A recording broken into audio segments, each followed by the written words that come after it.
ਪਰ ਲੋਕ ਇਤਿਹਾਸ ਦੇ ਵਿੱਚ ਹੀ ਗੁਜ਼ਰਨਾ ਹੋਵੇ ਤਾਂ ਉਸ ਦੌਰ ਦੇ ਲਿਟਰੇਚਰ ਦੇ ਵਿੱਚੋਂ ਗੁਜ਼ਰ ਜਾਓ ਤਾਂ ਤੁਹਾਨੂੰ ਬਹੁਤ ਕੁਝ ਪਤਾ ਲੱਗ ਜਾਂਦਾ। ਇਹਦੇ ਹੁੰਦਾ ਬੰਦਾ ਹਮੇਸ਼ਾ ਆਪਣੇ ਬਾਰੇ, ਆਪਣੇ ਪਰਿਵਾਰ ਬਾਰੇ ਜ਼ਿਆਦਾ ਸੋਚਦਾ ਪਹਿਲਾਂ। ਸੁਸਾਇਟੀ ਬਾਰੇ ਸੋਚਣ ਵਾਸਤੇ ਤੁਹਾਡੀ ਇੱਕ ਤੀਜੀ ਦ੍ਰਿਸ਼ਟੀ ਜਿਹੜੀ ਹੈ ਉਹ ਤੁਹਾਡੇ ਕੋਲ ਹੋਣੀ ਚਾਹੀਦੀ ਹੈ। ਪਰਿਵਾਰ ਦੇ ਵਿੱਚ ਵੀ ਸਭ ਤੋਂ ਪ੍ਰਾਇਮਰੀ ਯੂਨਿਟ ਜਿਹੜਾ ਪਤੀ ਪਤਨੀ ਹੈ, ਇਹਦੇ ਸ਼ਾਇਦ ਅੱਗੇ ਵੀ ਮੈਂ ਗੱਲ ਕੀਤੀ ਹੋਵੇ, ਉਹਦੇ 'ਚ ਵੀ ਤਕਰਾਰ ਸਦਾ ਰਹਿੰਦਾ। ਉਹ ਵੀ ਆਪਣੇ ਆਪਣੇ ਬਾਰੇ ਸੋਚਦੇ ਆ, ਸਾਂਝੇ ਤੌਰ ਤੇ ਬਾਅਦ 'ਚ ਸੋਚਦੇ ਆ।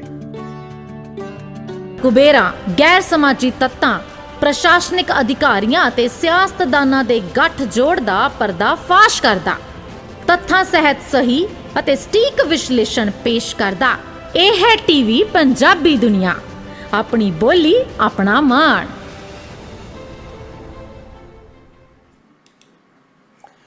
ਤੁਸੀਂ ਵੇਖ ਰਹੇ ਹੋ ਟੀਵੀ ਪੰਜਾਬੀ ਦੁਨੀਆ, ਪ੍ਰਾਈਮ ਟਾਈਮ ਸ਼ੋਅ ਲੈ ਕੇ ਅਸੀਂ ਤੁਹਾਡੀ ਸੇਵਾ 'ਚ ਹੋ ਗਏ ਜੀ ਹਾਜ਼ਰ। ਚੰਡੀਗੜ੍ਹ ਸਟੂਡੀਓ ਤੋਂ ਹਰ ਰੋਜ਼ ਦੀ ਤਰ੍ਹਾਂ ਜੁੜ ਗਏ ਨੇ ਸੁਸ਼ੀਲ ਦਸਾਂਝ ਜੀ, ਤੇ ਉਹਨਾਂ ਦਾ ਕਰਦੇ ਸਵਾਗਤ, ਆਪਣੇ ਦਰਸ਼ਕਾਂ ਦਾ ਵੀ ਕਰਦੇ ਹਾਂ ਜੀ ਸਵਾਗਤ। ਸਭ ਨੂੰ ਜੀ ਆਇਆਂ ਨੂੰ ਜੀ। ਬਹੁਤ ਮਿਹਰਬਾਨੀ, ਬਹੁਤ ਸ਼ੁਕਰੀਆ ਅਰਜੀਤ ਗਿੱਲ ਜੀ, ਤੇ ਟੀਵੀ ਪੰਜਾਬੀ ਦੁਨੀਆ ਦੇ ਸਾਰੇ ਦਰਸ਼ਕਾਂ ਦਾ ਵੀ ਚੰਡੀਗੜ੍ਹ ਸਟੂਡੀਓ ਤੋਂ ਸਵਾਗਤ ਹੈ ਜੀ। ਪਿਆਰ ਭਰੀ ਸਤਿ ਸ਼੍ਰੀ ਅਕਾਲ, ਆਦਾਬ ਤੇ ਨਮਸਕਾਰ ਜੀ। ਅਰਜੀਤ ਗਿੱਲ ਜੀ, ਦਸਾਂਝ ਸਾਹਿਬ ਅੱਜ ਕਾਫੀ ਦਿਨਾਂ ਬਾਅਦ ਡਾਕਟਰ ਸ਼ਾਰਦਾ ਸੀਗੇ ਸਾਡੇ ਨਾਲ ਪ੍ਰੋਗਰਾਮ ਦੇ ਪਹਿਲੇ ਹਿੱਸੇ ਵਿੱਚ, ਕਾਫੀ ਜੀ ਭਰ ਕੇ ਖਬਰਾਂ ਸਾਂਝੀਆਂ ਕੀਤੀਆਂ, ਤੁਹਾਨੂੰ ਵੀ ਯਾਦ ਕੀਤਾ, ਤੇ ਕਿਸੇ ਦਿਨ ਆਪਾਂ ਇਕੱਠੇ ਫੇਰ ਗੱਲਾਂ ਬਾਤਾਂ ਕਰਾਂਗੇ। ਔਰ ਡਾਕਟਰ ਸ਼ਾਰਦਾ ਦੀ ਸਿਹਤ ਠੀਕ ਹੈ ਹੁਣ, ਤੇ ਲਗਾਤਾਰ ਸਾਡੇ ਨਾਲ ਹਰ ਮੰਡੇ ਉਹ ਜਿਹੜੇ ਪ੍ਰੋਗਰਾਮਾਂ 'ਚ ਸ਼ਾਮਲ ਹੋਇਆ ਕਰਨਗੇ।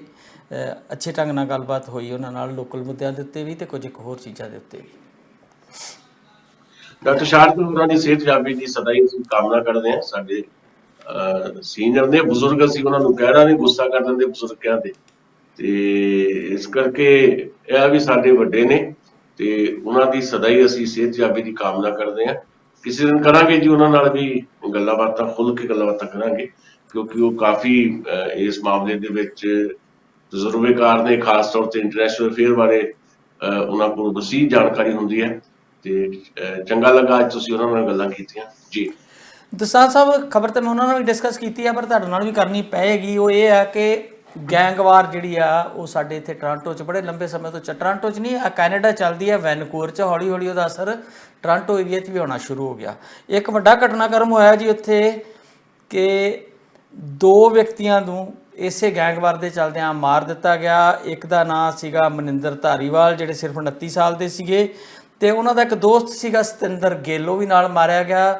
ਹਾਲਾਂਕਿ ਇਹ ਜਾ ਰਿਹਾ ਕਿ ਸਤਿੰਦਰ ਗਿੱਲ ਦਾ ਕਿਸੇ ਗੈਂਗ ਨਾਲ ਕੋਈ ਸਬੰਧ ਨਹੀਂ ਸੀਗਾ, ਪਰ ਜਿਹੜੇ ਇਹ ਧਾਰੀਵਾਲ ਬ੍ਰਦਰਸ ਨੇ, ਇਹਨਾਂ ਦਾ ਕੋਈ ਇੱਕ ਗਰੋਹ ਆ, ਕੀਪਰਸ ਗਰੋਹ, ਉਹਦੇ ਨਾਲ ਸਬੰਧ ਸੀਗਾ। ਕਾਫੀ ਇੱਥੇ ਵੀ ਬਦਨਾਮ ਗਰੋਹ ਨੇ ਜਿਹੜੇ ਚੱਲਦੇ ਨੇ, ਤੇ ਇਹ ਤੋਂ ਵੀ ਗਾਂਹ ਗੱਲ ਅੱਗੇ ਵੱਧ ਗਈ ਹੁਣ ਕਿ ਭਾਰਤ ਵਿੱਚ ਚੱਲਣ ਵਾਲੇ ਗੈਂਗਸਟਰ ਜਿਹੜੇ ਆ, ਉਹਨਾਂ ਦੇ ਮੁਖੀ ਵੀ ਹੁਣ ਕੈਨੇਡਾ ਵਿੱਚ ਆਣ ਵਸੇ ਆ।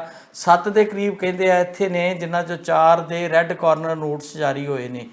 ਤੇ ਜਦੋਂ ਅਸੀਂ ਗੱਲ ਕਰਦੇ ਹਾਂ ਉਹ ਇਹ ਆ ਕਿ ਕੈਨੇਡਾ ਦੇ ਜਿਹੜੇ ਸੌਫਟ ਕਾਨੂੰਨ ਨੇ, ਉਹਨਾਂ ਦਾ ਆਸਰਾ ਲੈ ਕੇ ਇਹ ਲੋਕ ਫਿਰ ਇੱਥੇ ਆਪਣੀਆਂ ਕਾਰਵਾਈਆਂ ਕਰ ਰਹੇ ਆ। ਪਰ ਜਦੋਂ ਇਹਦਾ ਅਸਰ ਸੁਸਾਇਟੀ 'ਤੇ ਪੈਣਾ ਸ਼ੁਰੂ ਹੋਏਗਾ, ਸਰਕਾਰ ਨੂੰ ਮਜਬੂਰੀ ਵਸ ਕੋ ਸਖਤ ਕਾਨੂੰਨ ਬਣਾਉਣੇ ਪੈਣਗੇ, ਕੁਝ ਲੋਕਾਂ ਨੂੰ ਇੱਥੋਂ ਡਿਪੋਰਟ ਕੀਤਾ ਜਾਏਗਾ, ਜਾਂ ਆਉਣ ਵਾਲੇ ਲੋਕਾਂ ਦੀ ਹੋਰ ਬਰੀਕੀ ਨਾਲ ਛਾਣਬੀਣ ਕੀਤੀ ਜਾਏਗੀ ਕਿ ਕੌਣ ਲੋਕ ਨੇ ਜਿਹੜੇ ਇੱਥੇ ਆ ਰਹੇ ਆ। ਉਹਦੇ ਨਾਲ ਸਾਡੀ ਜਿਹੜੀ ਇਮੀਗ੍ਰੇਸ਼ਨ ਹੈ ਉਹ 'ਤੇ ਅਸਰ ਪਏਗਾ, ਸਾਡੇ ਜਿਹੜੇ ਬੱਚੇ ਆਉਂਦੇ ਆ ਪੜ੍ਹਨ ਉਹ 'ਤੇ ਅਸਰ ਪਏਗਾ। ਫਿਰ ਸਾਡੀ ਕਮਿਊਨਿਟੀ 'ਚ ਰਾਮ ਰੌਲਾ ਸ਼ੁਰੂ ਹੋ ਜਾਏਗਾ ਜੀ, ਸਾਡੇ ਨਾਲ ਡਿਸਕ੍ਰਿਮੀਨੇਸ਼ਨ ਹੋ ਰਹੀ ਆ। ਇਹ ਜਿਹੜਾ ਵਰਤਾਰਾ ਹੋ ਰਿਹਾ ਸਾਡੀ ਸੁਸਾਇਟੀ 'ਚ, ਇਕੱਲਾ ਇਹ ਗੈਂਗਵਾਰ ਦਾ ਹੀ ਨਹੀਂ, ਬਹੁਤ ਕੁਝ ਹੋ ਰਿਹਾ। ਡਰੱਗਸ ਦੇ ਵਿੱਚ ਸਾਡੇ ਬੱਚਿਆਂ ਦੇ ਨਾਂ ਆ ਰਹੇ ਆ, ਲੁੱਟਾਂ ਖੋਹਾਂ ਹੋ ਰਹੀਆਂ ਨੇ ਸੜਕਾਂ 'ਤੇ। ਉਹ ਸਨੇਚਰ ਜਿੱਦਾਂ ਉੱਥੇ ਇੰਡੀਆ ਤੁਰੇ ਫਿਰਦੇ ਆ, ਉੱਥੇ ਥੋੜ੍ਹੀ ਜਿਹੀਆਂ ਚੇਨਾਂ ਘੱਟ ਲਾਉਂਦੇ ਆ, ਪਰਸ ਘੱਟ ਖੋਹਦੇ ਆ, ਇੱਥੇ ਗੱਡੀਆਂ ਚੁੱਕ ਕੇ ਲਈ ਜਾ ਰਹੇ ਆ, ਜਿਹੜੀਆਂ ਗੱਡੀਆਂ ਨਾਈਜੀਰੀਆ, ਸੁਡਾਨ, ਮੈਕਸੀਕੋ ਜਾ ਕੇ ਵਿਕ ਜਾਂਦੀਆਂ। ਮਹਿੰਗੀਆਂ ਗੱਡੀਆਂ ਰੋਜ਼ ਚੋਰੀ ਹੋ ਰਹੀਆਂ ਨੇ, ਔਰ ਹੋਰ ਵੀ ਕਈ ਕੁਝ ਇੱਥੇ ਹੋ ਰਿਹਾ। ਸੜਕਾਂ 'ਤੇ ਟ੍ਰੈਫਿਕ ਦੇ ਨਿਯਮਾਂ ਦੀ ਸ਼ਰੇਆਮ ਉਲੰਘਣਾ ਹੋ ਰਹੀ ਆ, ਇੱਕ ਦੂਜੇ ਨੂੰ ਭੱਦੇ ਇਸ਼ਾਰੇ ਕੀਤੇ ਜਾ ਰਹੇ ਆ। ਗੱਡੀ ਦੇ ਅਗਲੇ ਪਾਸੇ ਐਡਾ ਵੱਡਾ ਸਟੀਲ ਦਾ ਖੰਡਾ ਲਮਕਦਾ ਹੁੰਦਾ, ਸਿਰ 'ਤੇ ਪਟਕਾ ਬੱਧਾ ਹੁੰਦਾ, ਫਿਰ ਸਾਨੂੰ ਸ਼ਰਮ ਵੀ ਆਉਂਦੀ ਹੈ ਥੋੜ੍ਹੀ ਜਿਹੀ ਵੀ ਅਸੀਂ ਕਿੱਧਰ ਨੂੰ ਜਾ ਰਹੇ ਹਾਂ, ਸਾਡਾ ਸਮਾਜ, ਸਾਡੀ ਕਮਿਊਨਿਟੀ। ਅਤੇ ਕੱਲ੍ਹ ਨੂੰ ਫਿਰ ਜਦੋਂ ਸਾਡੇ ਨਾਲ ਕੋਈ ਵਧੀਕੀ ਵਰਗੀ ਗੱਲ ਹੋਏਗੀ, ਫਿਰ ਅਸੀਂ ਬਹੁਤ ਬੁਰਾ ਮਹਿਸੂਸ ਕਰਾਂਗੇ। ਫਿਰ ਅਸੀਂ ਇਹਨਾਂ ਦੇ ਸਿਸਟਮ ਨੂੰ ਬੁਰਾ ਭਲਾ ਕਹਾਂਗੇ ਕਿ ਇਹ ਡਿਸਕ੍ਰਿਮੀਨੇਟ ਕਰਦੇ ਆ ਜੀ, ਇਹ ਜਿਹੜੇ ਨੇ ਰੇਸਿਸਟ ਨੇ ਜੀ। ਪਰ ਜਦੋਂ ਸਾਨੂੰ ਖੁੱਲ੍ਹਾ ਮਿਲਦੀਆਂ ਨੇ ਤਾਂ ਫਿਰ ਅਸੀਂ ਬਹੁਤ ਕੁਝ ਐਸਾ ਕਰ ਜਾਂਦੇ ਹਾਂ ਜਿਹੜਾ ਸਾਨੂੰ ਨਹੀਂ ਕਰਨਾ ਚਾਹੀਦਾ? ਜੀ ਕਾਫੀ ਤੁਸੀਂ ਦੱਸੀ ਆ ਗੰਭੀਰ ਹਾਲਤ ਹੈ ਤੇ ਸਵਾਲ ਤਾਂ ਨਹੀਂ ਕੋਈ, ਇਹ ਤਾਂ ਲਗਭਗ ਉਹ ਸਾਰੀਆਂ ਚੀਜ਼ਾਂ ਜਿਹੜੀਆਂ ਤੁਸੀਂ ਡਿਸਕਸ ਕੀਤੀਆਂ ਉਹਦੇ ਮੁਤਾਬਕ ਜਿਹੜੀ ਸਿਚੁਏਸ਼ਨ ਹੈ ਤੁਸੀਂ ਉਹ ਦੱਸੀ ਹੈ। ਤੇ ਇਹਦੇ 'ਚ ਤਾਂ ਇਹ ਹੈ ਕਿ ਬਹੁਤ ਜ਼ਿਆਦਾ ਸਾਡੀ ਸੁਸਾਇਟੀ ਨੂੰ, ਖਾਸ ਤੌਰ ਦੇ ਉੱਤੇ ਸਾਡੇ ਭਾਈਚਾਰੇ ਨੂੰ ਬਹੁਤ ਜ਼ਿਆਦਾ ਚੌਕਸ ਰਹਿਣ ਦੀ ਜ਼ਰੂਰਤ ਹੈ।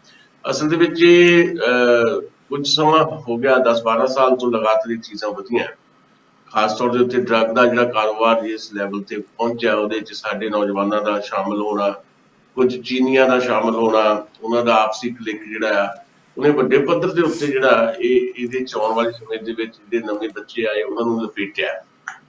ਤੇ ਸ਼ੁਰੂ ਇਹ ਜਿੱਦਾਂ ਤੁਸੀਂ ਵੀ ਜ਼ਿਕਰ ਕੀਤਾ ਕਿ BC ਤੋਂ ਖਾਸ ਤੌਰ ਤੇ ਸਰੀਏ ਇਲਾਕੇ ਤੋਂ ਹੁੰਦਾ ਹੈ ਤੇ ਫਿਰ ਮੁੜ ਕੇ ਜਿਹੜਾ ਆ ਉਹ ਟੋਰਾਂਟੋ ਦੇ ਕੁਝ ਇਲਾਕਿਆਂ ਤੱਕ ਵੀ ਫੈਲ ਜਾਂਦਾ ਹੈ।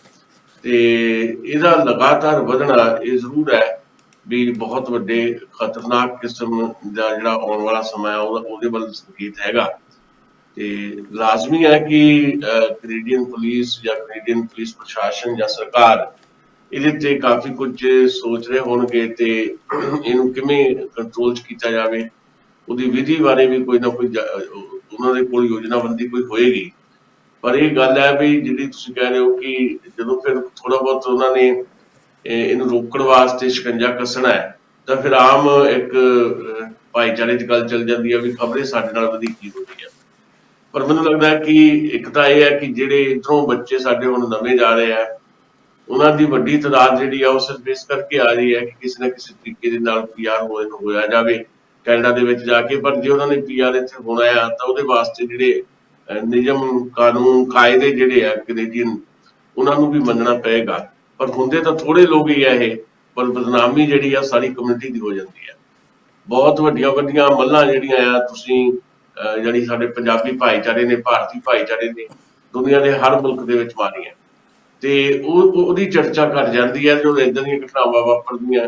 ਵੀ ਦੇਖੋ ਜੀ ਪੰਜਾਬ 'ਚ ਜਿਹੜਾ ਗੈਂਗ ਆ ਉਹਨੂੰ ਕੰਟਰੋਲ ਕਰਨ ਵਾਲੇ ਤਾਂ ਕੈਨੇਡਾ 'ਚ ਬੈਠੇ ਆ ਤੇ ਖੁੱਲ੍ਹੇਆਮ ਰੋਜ਼ ਉਹ ਪੋਸਟਾਂ ਪਾਉਂਦੇ ਆ ਵੀ ਹਾਂ ਅਸੀਂ ਕੀ ਕੀਤਾ ਤੇ ਕੀ ਕਰਨਾ। ਉਹਦੇ ਬਾਵਜੂਦ ਵੀ ਉਹ ਉੱਥੇ ਜਿਹੜਾ ਐਕਟਿਵ ਰਹਿੰਦੇ ਆ ਤੇ ਕਿਸੇ ਕਿਸਮ ਦਾ ਕੋਈ ਉਹਨਾਂ ਨੂੰ ਵਾਪਸ ਭਾਰਤ ਲਿਆਉਣ ਵਾਸਤੇ ਜਿਹੜਾ ਯਤਨ ਹੈ ਉਹ ਸਿਰੇ ਨਹੀਂ ਚੜ੍ਹਦਾ। ਜਦੋਂ ਏਦਾਂ ਦੀਆਂ ਖਬਰਾਂ ਆਉਣ ਲੱਗ ਪੈਣ ਕਿ ਗੈਂਗ ਤਾਂ ਪੰਜਾਬ ਦੇ ਵਿੱਚ ਐਕਟਿਵ ਨੇ ਤੇ ਕੰਟਰੋਲ ਉਹਨਾਂ ਨੂੰ ਕੋਈ ਕੈਨੇਡਾ 'ਚ ਬੈਠਾ ਕਰਦਾ। ਜਦੋਂ ਅੱਜ ਜਿਹੜੀਆਂ ਤੁਸੀਂ ਦੋ ਘਟਨਾਵਾਂ ਦੱਸੀਆਂ ਏਦਾਂ ਦੀਆਂ ਘਟਨਾਵਾਂ ਵਾਪਰ ਜਾਣ, ਨੌਜਵਾਨ ਮੁੰਡੇ ਇੱਥੇ ਵੀ ਮਾਰੇ ਜਾਣ ਲੱਗ ਪੈਣ ਤਾਂ ਫਿਰ ਡਰ ਤਾਂ ਲੱਗਦਾ ਹੀ ਹੈ, ਚਿੰਤਾ ਤਾਂ ਸਤਾਉਂਦੀ ਹੈ। ਸੋ ਕੁਝ ਨਾ ਕੁਝ ਜ਼ਰੂਰ ਭਾਰਤ ਦੀ ਸਰਕਾਰ ਨੂੰ ਵੀ ਕੈਨੇਡੀਅਨ ਸਰਕਾਰ ਨਾਲ ਮਿਲ ਕੇ ਕੋਈ ਤਾਲਮੇਲ ਬਣਾ ਕੇ ਜਿਹੜੇ ਅਨਸਰ ਨੇ ਇਸ ਕਿਸਮ ਦੇ ਅਨਸਰ ਨੇ ਉਹਨਾਂ ਤੇ ਕੇਂਦਰਿਤ ਜਾਂ ਫੋਕਸ ਕਰਨਾ ਚਾਹੀਦਾ ਹੈ।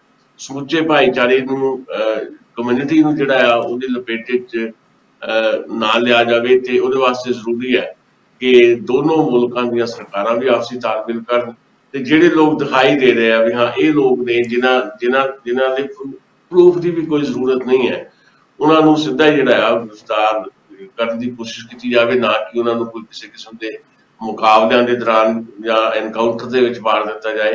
ਤੇ ਇਹਨੂੰ ਕੰਟਰੋਲ ਕਰਨ ਦੀ ਬਹੁਤ ਜ਼ਰੂਰਤ ਹੈ ਤੇ ਸਾਡੇ ਸਮਾਜ ਜਿਹੜੇ ਨੇ ਪੰਜਾਬੀ ਭਾਈਚਾਰਾ ਜਿਹੜਾ ਆ ਭਾਰਤੀ ਭਾਈਚਾਰਾ ਉਹਨਾਂ ਨੂੰ ਵੀ ਮਿਲ ਬੈਠ ਕੇ ਇਹਨਾਂ ਸਾਰੇ ਮਸਲਿਆਂ ਤੇ ਗੰਭੀਰ ਚਰਚਾ ਕਰਕੇ ਕੋਈ ਨਾ ਕੋਈ ਡਾਇਰੈਕਸ਼ਨ ਫੜਨੀ ਚਾਹੀਦੀ।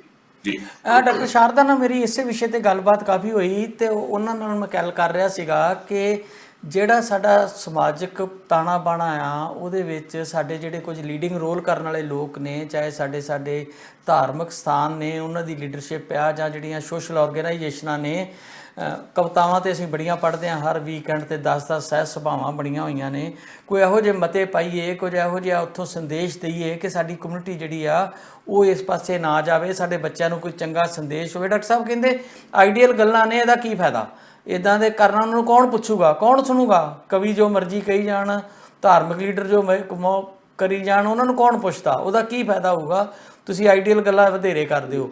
ਪਰ ਦੂਜਾ ਪੱਖ ਮੈਨੂੰ ਇਹ ਯਾਦ ਆਉਂਦਾ ਆ ਜਦੋਂ ਇਸਲਾਮਿਕ ਫੋਬੀਆ ਦੀ ਗੱਲ ਕਰਦੇ ਹਾਂ ਤੇ ਅੰਦਰੋਂ ਆਵਾਜ਼ ਉੱਠਦੀ ਆ ਕਿ ਮੁਸਲਿਮ ਭਾਈਚਾਰੇ ਦੇ ਲੀਡਰ ਕਿਉਂ ਨਹੀਂ ਬੋਲਦੇ, ਮੁਸਲਿਮ ਕਿਉਂ ਨਹੀਂ ਬੋਲਦੇ, ਉਹ ਆਪਣੀ ਕਮਿਊਨਿਟੀ ਦੇ ਵਿੱਚੋਂ ਕਿਉਂ ਨਹੀਂ ਲੋਕ ਉੱਠਦੇ ਦਾ ਵਿਰੋਧ ਕਰਨ ਲਈ? ਜੇ ਅਸੀਂ ਆਪਣੀ ਕਮਿਊਨਿਟੀ 'ਚੋਂ ਲੋਕ ਨਹੀਂ ਉੱਠਾਂਗੇ, ਜਿਹੜੀਆਂ ਗਲਤ ਰਵਾਇਤਾਂ ਹੋ ਰਹੀਆਂ ਸਾਡੇ ਆਲੇ ਦੁਆਲੇ, ਤੇ ਫਿਰ ਸਾਰੀ ਕਮਿਊਨਿਟੀ ਦੇ ਉੱਤੇ ਤੇ ਇਹਦਾ ਧੱਬਾ ਪਏਗਾ ਨਾ। ਇਹ ਕਮਿਊਨਿਟੀ ਹੈ ਹੀ ਇਦਾਂ ਦੀ। ਅਸੀਂ ਕਹਿੰਦੇ ਆ ਕਿ ਜਦੋਂ ਅਸੀਂ ਆਪਣਾ ਮੁਲਕ ਛੱਡ ਕੇ ਬਾਹਰ ਜਾਂਦੇ ਆ, ਭਾਵੇਂ ਅਸੀਂ ਟੂਰਿਸਟ ਹੀ ਹੋਈਏ, ਅਸੀਂ ਆਪਣੇ ਮੁਲਕ ਦੇ ਰਾਜਦੂਤ ਹੁੰਨੇ ਆ। ਬਾਹਰ ਜਾ ਕੇ ਅਸੀਂ ਆਪਣੇ ਮੁਲਕ ਬਾਰੇ ਸਾਰਾ ਕੁਝ ਉਹਨਾਂ ਦੇ ਮਨਾਂ ਤੇ ਅਸਰ ਪਾਉਂਦੇ ਆ, ਸਾਡਾ ਵਿਹਾਰ ਕਿਹੋ ਜਿਹਾ। ਤੇ ਅੱਗੇ ਚੱਲ ਕੇ ਹੋਰ ਲੋਕ ਕਹਿੰਦੇ ਆ ਕਿ ਜੇ ਤੁਸੀਂ ਸਿਰ ਤੇ ਪੱਗ ਬੱਧੀ, ਯਾਰ ਫਿਰ ਸਿੱਖੀ ਬਾਰੇ ਵੀ ਦੱਸਦੇ ਹੋ ਵੀ ਸਿੱਖ ਹੁੰਦੇ ਕਿੱਦਾਂ ਦੇ ਆ, ਤੁਹਾਡੇ ਬਾਰੇ ਲੋਕ ਫਿਰ ਇੱਕ ਇਮੇਜ ਬਣਾਉਂਦੇ ਆ। ਤੇ ਫਿਰ ਜੇ ਆਪਣੀ ਸੁਸਾਇਟੀ 'ਚੋਂ ਅਸੀਂ ਆਵਾਜ਼ ਨਹੀਂ ਉਠਾਵਾਂਗੇ, ਇਹਨਾਂ ਚੀਜ਼ਾਂ ਦੇ ਵਿਰੋਧ ਨਹੀਂ ਕਰਾਂਗੇ, ਤੇ ਫਿਰ ਸਾਡੇ ਤੇ ਜ਼ਰੂਰ ਉਸ ਚੀਜ਼ ਦਾ ਵੀ ਇਲਜ਼ਾਮ ਆਏਗਾ ਕਿ ਅਸੀਂ ਸਾਰੀ ਕੌਮ ਇੱਕੋ ਜਿਹੀ ਆ। ਦੇਖੋ, ਚੁੱਪ ਬੜੀ ਖਤਰਨਾਕ ਹੁੰਦੀ ਹੈ। ਚੁੱਪ ਗੁਨਾਹ ਦੇ ਵਿੱਚ ਸ਼ਮੂਲੀਅਤ ਦਾ ਕਿਤੇ ਨਾ ਕਿਤੇ ਕਾਰਨ ਬਣਦੀ ਹੈ। ਜੇ ਤੁਸੀਂ ਨਹੀਂ ਬੋਲਦੇ ਤਾਂ ਇਹਦਾ ਮਤਲਬ ਹੈ ਕਿ ਤੁਹਾਡੀ ਸਹਿਮਤੀ ਹੈ, ਤੇ ਭਾਵੇਂ ਉਹ ਤੁਸੀਂ ਡਰ ਕੇ ਹੀ ਨਾ ਬੋਲਦੇ ਹੋ। ਪਰ ਸਮਾਜ ਸੁਧਾਰ ਲਹਿਰਾਂ ਦਾ ਹਮੇਸ਼ਾ ਹੀ ਇਤਿਹਾਸ ਦੇ ਵਿੱਚ ਦਰਜ ਹੈ ਸਾਰਾ ਕੁਝ, ਉਹਦਾ ਬੜਾ ਅਸਰ ਰਿਹਾ। ਸਮਾਜ ਸੁਧਾਰ ਲਹਿਰਾਂ ਨੇ ਬਹੁਤ ਕੁਝ ਬਦਲਿਆ।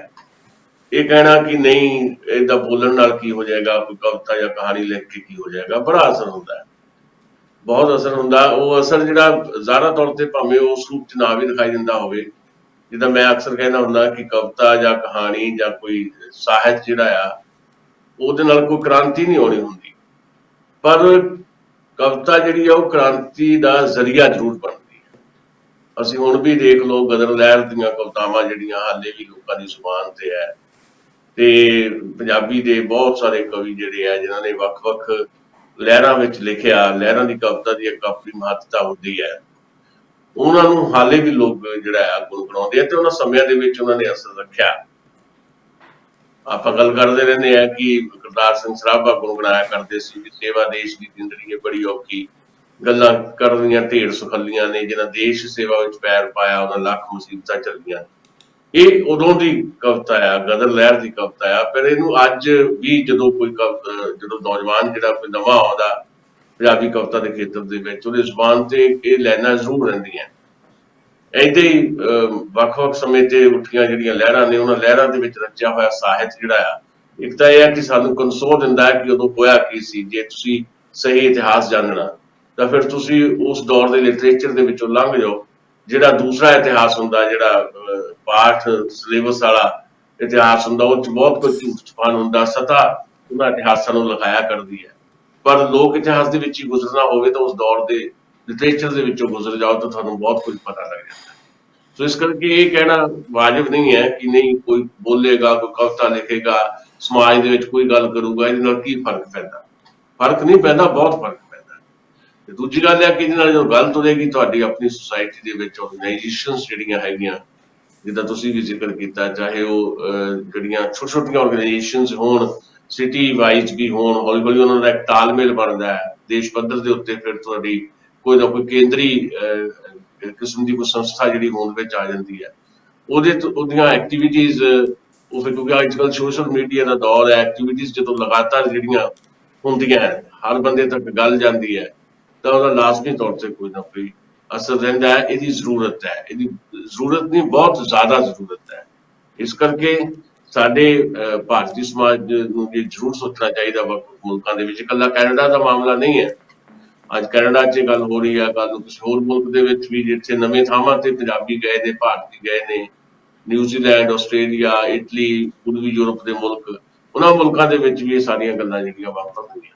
ਤੇ ਵੱਖ-ਵੱਖ ਥਾਵਾਂ ਦੇ ਉੱਤੇ ਜਾ ਕੇ ਜਿਹੜਾ ਥੋੜੇ ਚਿੰਤਨਸ਼ੀਲ ਲੋਕ ਹੈ, ਉਹਨਾਂ ਨੇ ਜਾ ਕੇ ਜਿਹੜੀਆਂ ਆਪਣੀਆਂ ਸੰਸਥਾਵਾਂ ਕੁਝ ਬਣਾਈਆਂ, ਅਦਾਰੇ ਕੁਝ ਬਣਾਏ ਹੈ, ਉਹਨਾਂ ਦੀਆਂ ਅਕਸਰ ਜਿਹੜੀਆਂ ਸਰਗਰਮੀਆਂ ਦੀਆਂ ਖਬਰਾਂ ਜਿਹੜੀਆਂ ਆ ਉਹ ਦੁਨੀਆ ਭਰ 'ਚ ਪਹੁੰਚਦੀਆਂ, ਸਾਡੇ ਤੱਕ ਵੀ ਪਹੁੰਚਦੀਆਂ।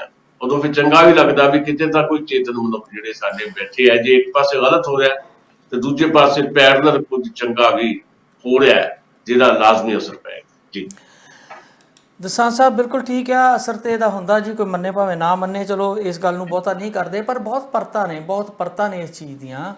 ਜਦੋਂ ਕੁਝ ਸਿਆਣੇ ਸੂਝਵਾਨ ਲੋਕ ਇੱਦਾਂ ਦਾ ਕੋਈ ਬਿਆਨ ਦਿੰਦੇ ਨੇ ਤੇ ਫਿਰ ਜਿਹੜੇ ਕੁਝ ਨੌਜਵਾਨ ਨਵੇਂ ਆਏ ਨੇ ਉਹ ਵੱਖਰੀ ਤਰ੍ਹਾਂ ਦਾ ਉਹਦਾ ਇਸ਼ੂ ਬਣਾਉਂਦੇ ਨੇ। ਉਹ ਕਹਿੰਦੇ ਨੇ ਕਿ ਸਾਨੂੰ ਬਰਦਾਸ਼ਤ ਨਹੀਂ ਕੀਤਾ ਜਾ ਰਿਹਾ, ਤੇ ਜਿਹੜੇ ਪੁਰਾਣੇ ਲੋਕ ਨੇ, ਇੱਕ ਗੈਪ ਤਾਂ ਸੋਸਾਇਟੀ 'ਚ ਹਮੇਸ਼ਾ ਰਹਿੰਦਾ, ਭਾਵੇਂ ਮਾਪਿਆਂ ਨਾਲ ਬੱਚਿਆਂ ਦਾ ਹੋਵੇ ਤੇ ਚਾਹੇ ਵੱਡੇ ਛੋਟੇ ਉਮਰਾਂ ਦੇ ਗੈਪ ਤੇ ਆਪਣੀ ਥਾਂ ਨੇ, ਤੇ ਸੁਸਾਇਟੀ ਵਿੱਚ ਪਹਿਲਾਂ ਆਏ ਮਗਰੋਂ ਆਇਆਂ ਦਾ ਵੀ ਇੱਕ ਗੈਪ ਹੈ। ਜਦੋਂ ਅਸੀਂ ਆਏ ਸੀ ਮੈਨੂੰ ਯਾਦ ਹੈ ਜਦੋਂ ਸਕਿਲਡ ਕੈਟਾਗਰੀ ਖੁੱਲੀ ਸੀਗੀ 15 ਸਾਲ ਪਹਿਲਾਂ 20 ਸਾਲ ਪਹਿਲਾਂ ਬਹੁਤ ਸਾਰੇ ਲੋਕ ਆਉਣੇ ਸ਼ੁਰੂ ਹੋਏ। ਪਹਿਲਾਂ ਤਾਂ ਕਿਹਾ ਜਾਂਦਾ ਸੀ ਕਿ ਕੁਝ ਬਹੁਤ ਘੱਟ ਪਰਿਵਾਰ ਸੀਗੇ ਜਿਹੜੇ ਆਏ, ਜਿਹੜੇ 70ਵੇਂ ਦੇ ਵਿੱਚ ਦਰਮਿਆਨ ਆਏ। ਕਿਤੇ ਉਦੋਂ ਕਿਤੇ ਕੈਨੇਡਾ ਖੁੱਲੀ ਕਹਿੰਦੇ ਹੁੰਦੇ ਸੀ, ਸਾਨੂੰ ਨਹੀਂ ਸੀ ਪਤਾ ਕੈਨੇਡਾ ਖੁੱਲੀ ਆ। ਕਹਿੰਦੇ ਕਿ ਉੱਥੋਂ ਚੜ੍ਹ ਆਉਂਦੇ ਸੀ ਪਾਸਪੋਰਟ ਬਣਾ ਕੇ ਤੇ ਟਾਇਲਟ 'ਚ ਪਾੜ ਕੇ ਸੁੱਟ ਦਿੰਦੇ ਸੀ। ਕਿਸੇ ਕੋਲ 10-20 ਡਾਲਰ ਵੀ ਨਹੀਂ ਹੁੰਦੇ ਤੇ ਬਾਹਰ ਆ ਕੇ ਪੁਲਿਸ ਅਰੈਸਟ ਕਰਦੀ ਸੀ, ਫਿਰ ਅਗਲੇ ਦਿਨ ਜ਼ਮਾਨਤ ਹੋ ਜਾਂਦੀ, ਇੱਦਾਂ ਸੈਟਲ ਹੋਏ। ਉਹ ਜਦੋਂ ਸਕਿਲਡ ਕੈਟਾਗਰੀ ਖੁੱਲੀ ਸੀ ਤੇ ਸਾਡੇ ਵਰਗੇ ਬਹੁਤ ਸਾਰੇ ਲੋਕ ਆਏ, ਨੌਕਰੀਆਂ ਛੱਡ ਕੇ ਆਏ। ਉਦੋਂ ਵੀ ਇੱਥੇ ਸੁਸਾਇਟੀ 'ਚ ਇੱਕ ਦੋ ਧਿਰਾਂ ਦਿਖਣ ਲੱਗੀਆਂ। ਉਦੋਂ ਕਹਿੰਦੇ ਸੀ ਕਿ ਸਾਡੇ ਨਵੇਂ ਆ ਗਏ ਆ ਜੀ, ਇਹ ਤੇ ਲੁੱਟਾਂ ਮਾਰਾਂ ਕਰਕੇ ਆ ਗਏ, ਉੱਥੇ ਅਫਸਰ ਲੱਗੇ ਸੀ, ਇਹਨਾਂ ਕੋਲ ਧਨ ਦੌਲਤ ਆ, ਇਹ ਤੇ ਸਾਡੇ ਬੱਚਿਆਂ ਦੇ ਰੁਜ਼ਗਾਰ ਖੋਹ ਲੈਣਗੇ, ਸਾਡਾ ਰੁਜ਼ਗਾਰ ਖੋਹ ਲੈਣਗੇ, ਸਾਡਾ ਕੀ ਬਣੂਗਾ। ਦੋ ਧਿਰਾਂ ਉਦੋਂ ਵੀ ਸੀ। ਤੇ ਹੁਣ ਉਸ ਤੋਂ ਬਾਅਦ ਜਦੋਂ ਸਟੂਡੈਂਟ ਬਹੁਤ ਆਤ 'ਚ ਆਉਣ ਲੱਗੇ ਆ ਤੇ ਜਿਹੜੀ ਸਾਡੀ ਧਿਰ ਆ ਉਹਨੂੰ ਵੀ ਆਪਣੇ ਬੱਚਿਆਂ ਦਾ ਫਿਕਰ ਸਤਾਉਣ ਲੱਗਾ। ਮੇਰੇ ਬਹੁਤ ਸਾਰੇ ਦੋਸਤ ਕਹਿੰਦੇ ਆ ਜੀ ਇਹ ਆਈ ਜਾਂਦੇ ਆ, ਸਾਡੇ ਨਿਆਣੇ ਕੀ ਕਰਨਗੇ। ਯਾਨੀ ਕਿ ਸਾਡੇ ਵਿੱਚ ਵੀ ਇੱਦਾਂ ਦੇ ਵਖਰੇਵੇਂ ਜਿਹੜੇ ਆ ਉਹ ਨਜ਼ਰ ਆਉਂਦੇ ਆ। ਤੇ ਨਾਲ ਦੀ ਨਾਲ ਆਪਣੇ ਹੀ ਪੁਰਾਣੇ ਲੋਕ ਸਾਡੇ ਆਏ, ਉਹਨਾਂ ਬੱਚਿਆਂ ਦਾ ਜਿਹੜਾ ਐਕਸਪਲਾਈਟੇਸ਼ਨ ਕਰਦੇ ਆ। ਰੋਜ਼ ਸੜਕਾਂ 'ਤੇ ਅਸੀਂ ਵੇਖਦੇ ਆ, ਨਾਅਰੇ ਲੱਗਦੇ ਆ। ਤੇ ਫਿਰ ਕਿਹਾ ਜਾਂਦਾ ਹੈ ਕਿ ਆਪਣਿਆਂ ਦੇ ਖਿਲਾਫ ਹੀ ਕਿਉਂ, ਆਪਣੇ ਹੀ ਆਪਣਿਆਂ ਨੂੰ ਤੰਗ ਕਰਦੇ ਨੇ ਤੇ ਆਪਣੇ ਆਪਣਿਆਂ ਦਾ ਹੱਕ ਮਾਰਦੇ ਨੇ, ਆਪਣੇ ਹੀ ਦੂਜਿਆਂ ਪ੍ਰਤੀ ਇੱਦਾਂ ਦੀਆਂ ਨੀਤਾਂ ਰੱਖਦੇ ਨੇ।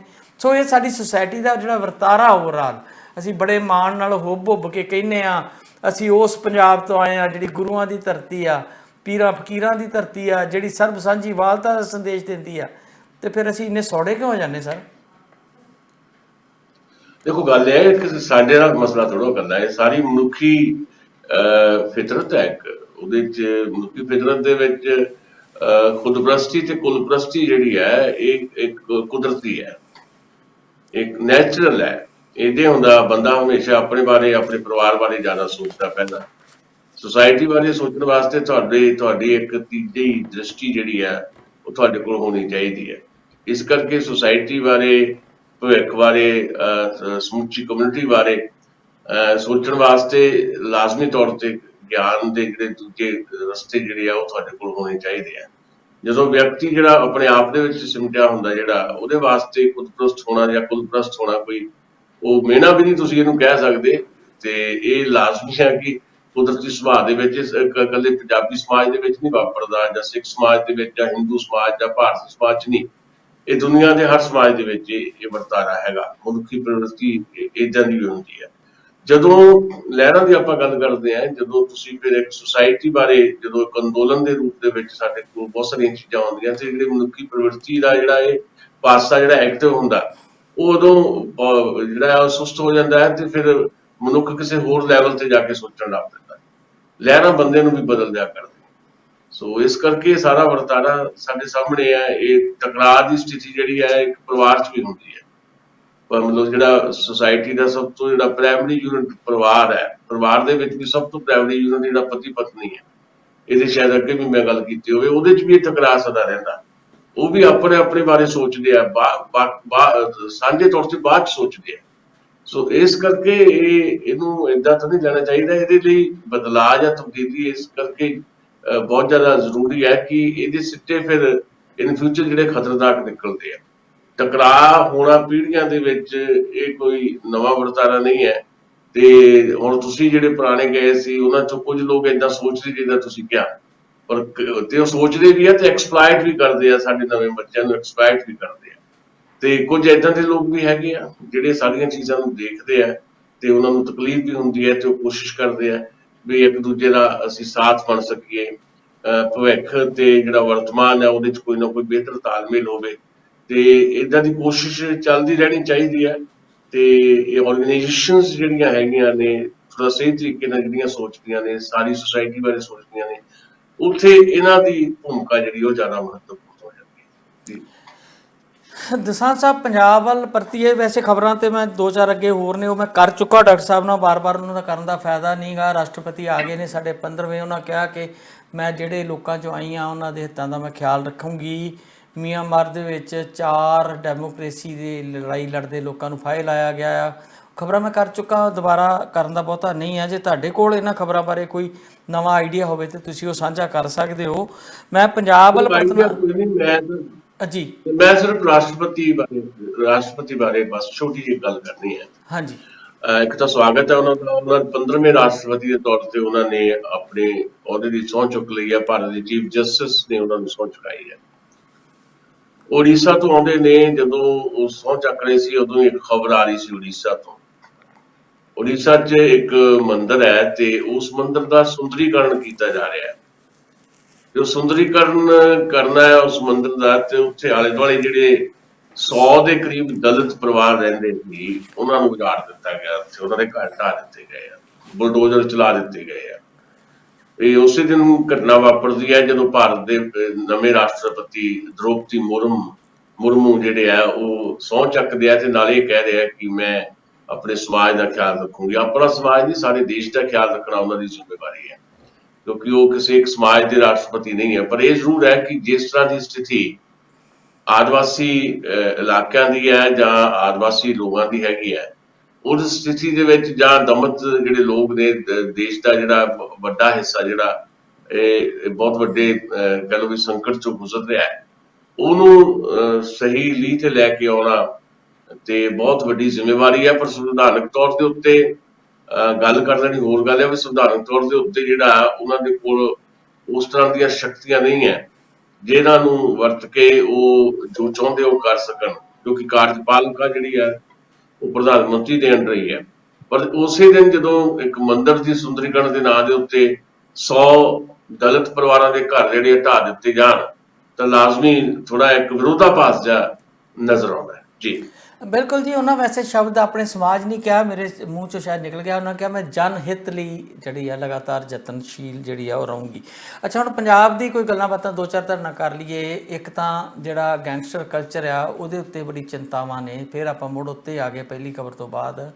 ਉਹਦੇ ਲਈ ਜਿਹੜੀ ਘਟਨਾ ਹੋਈ ਆ ਭਕਨੇ ਵਾਲੀ, ਉਹਦੇ ਲਈ ਇੱਕ ਵੱਖਰੀ ਸਿੱਟ ਬਣਾ ਦਿੱਤੀ ਗਈ ਆ।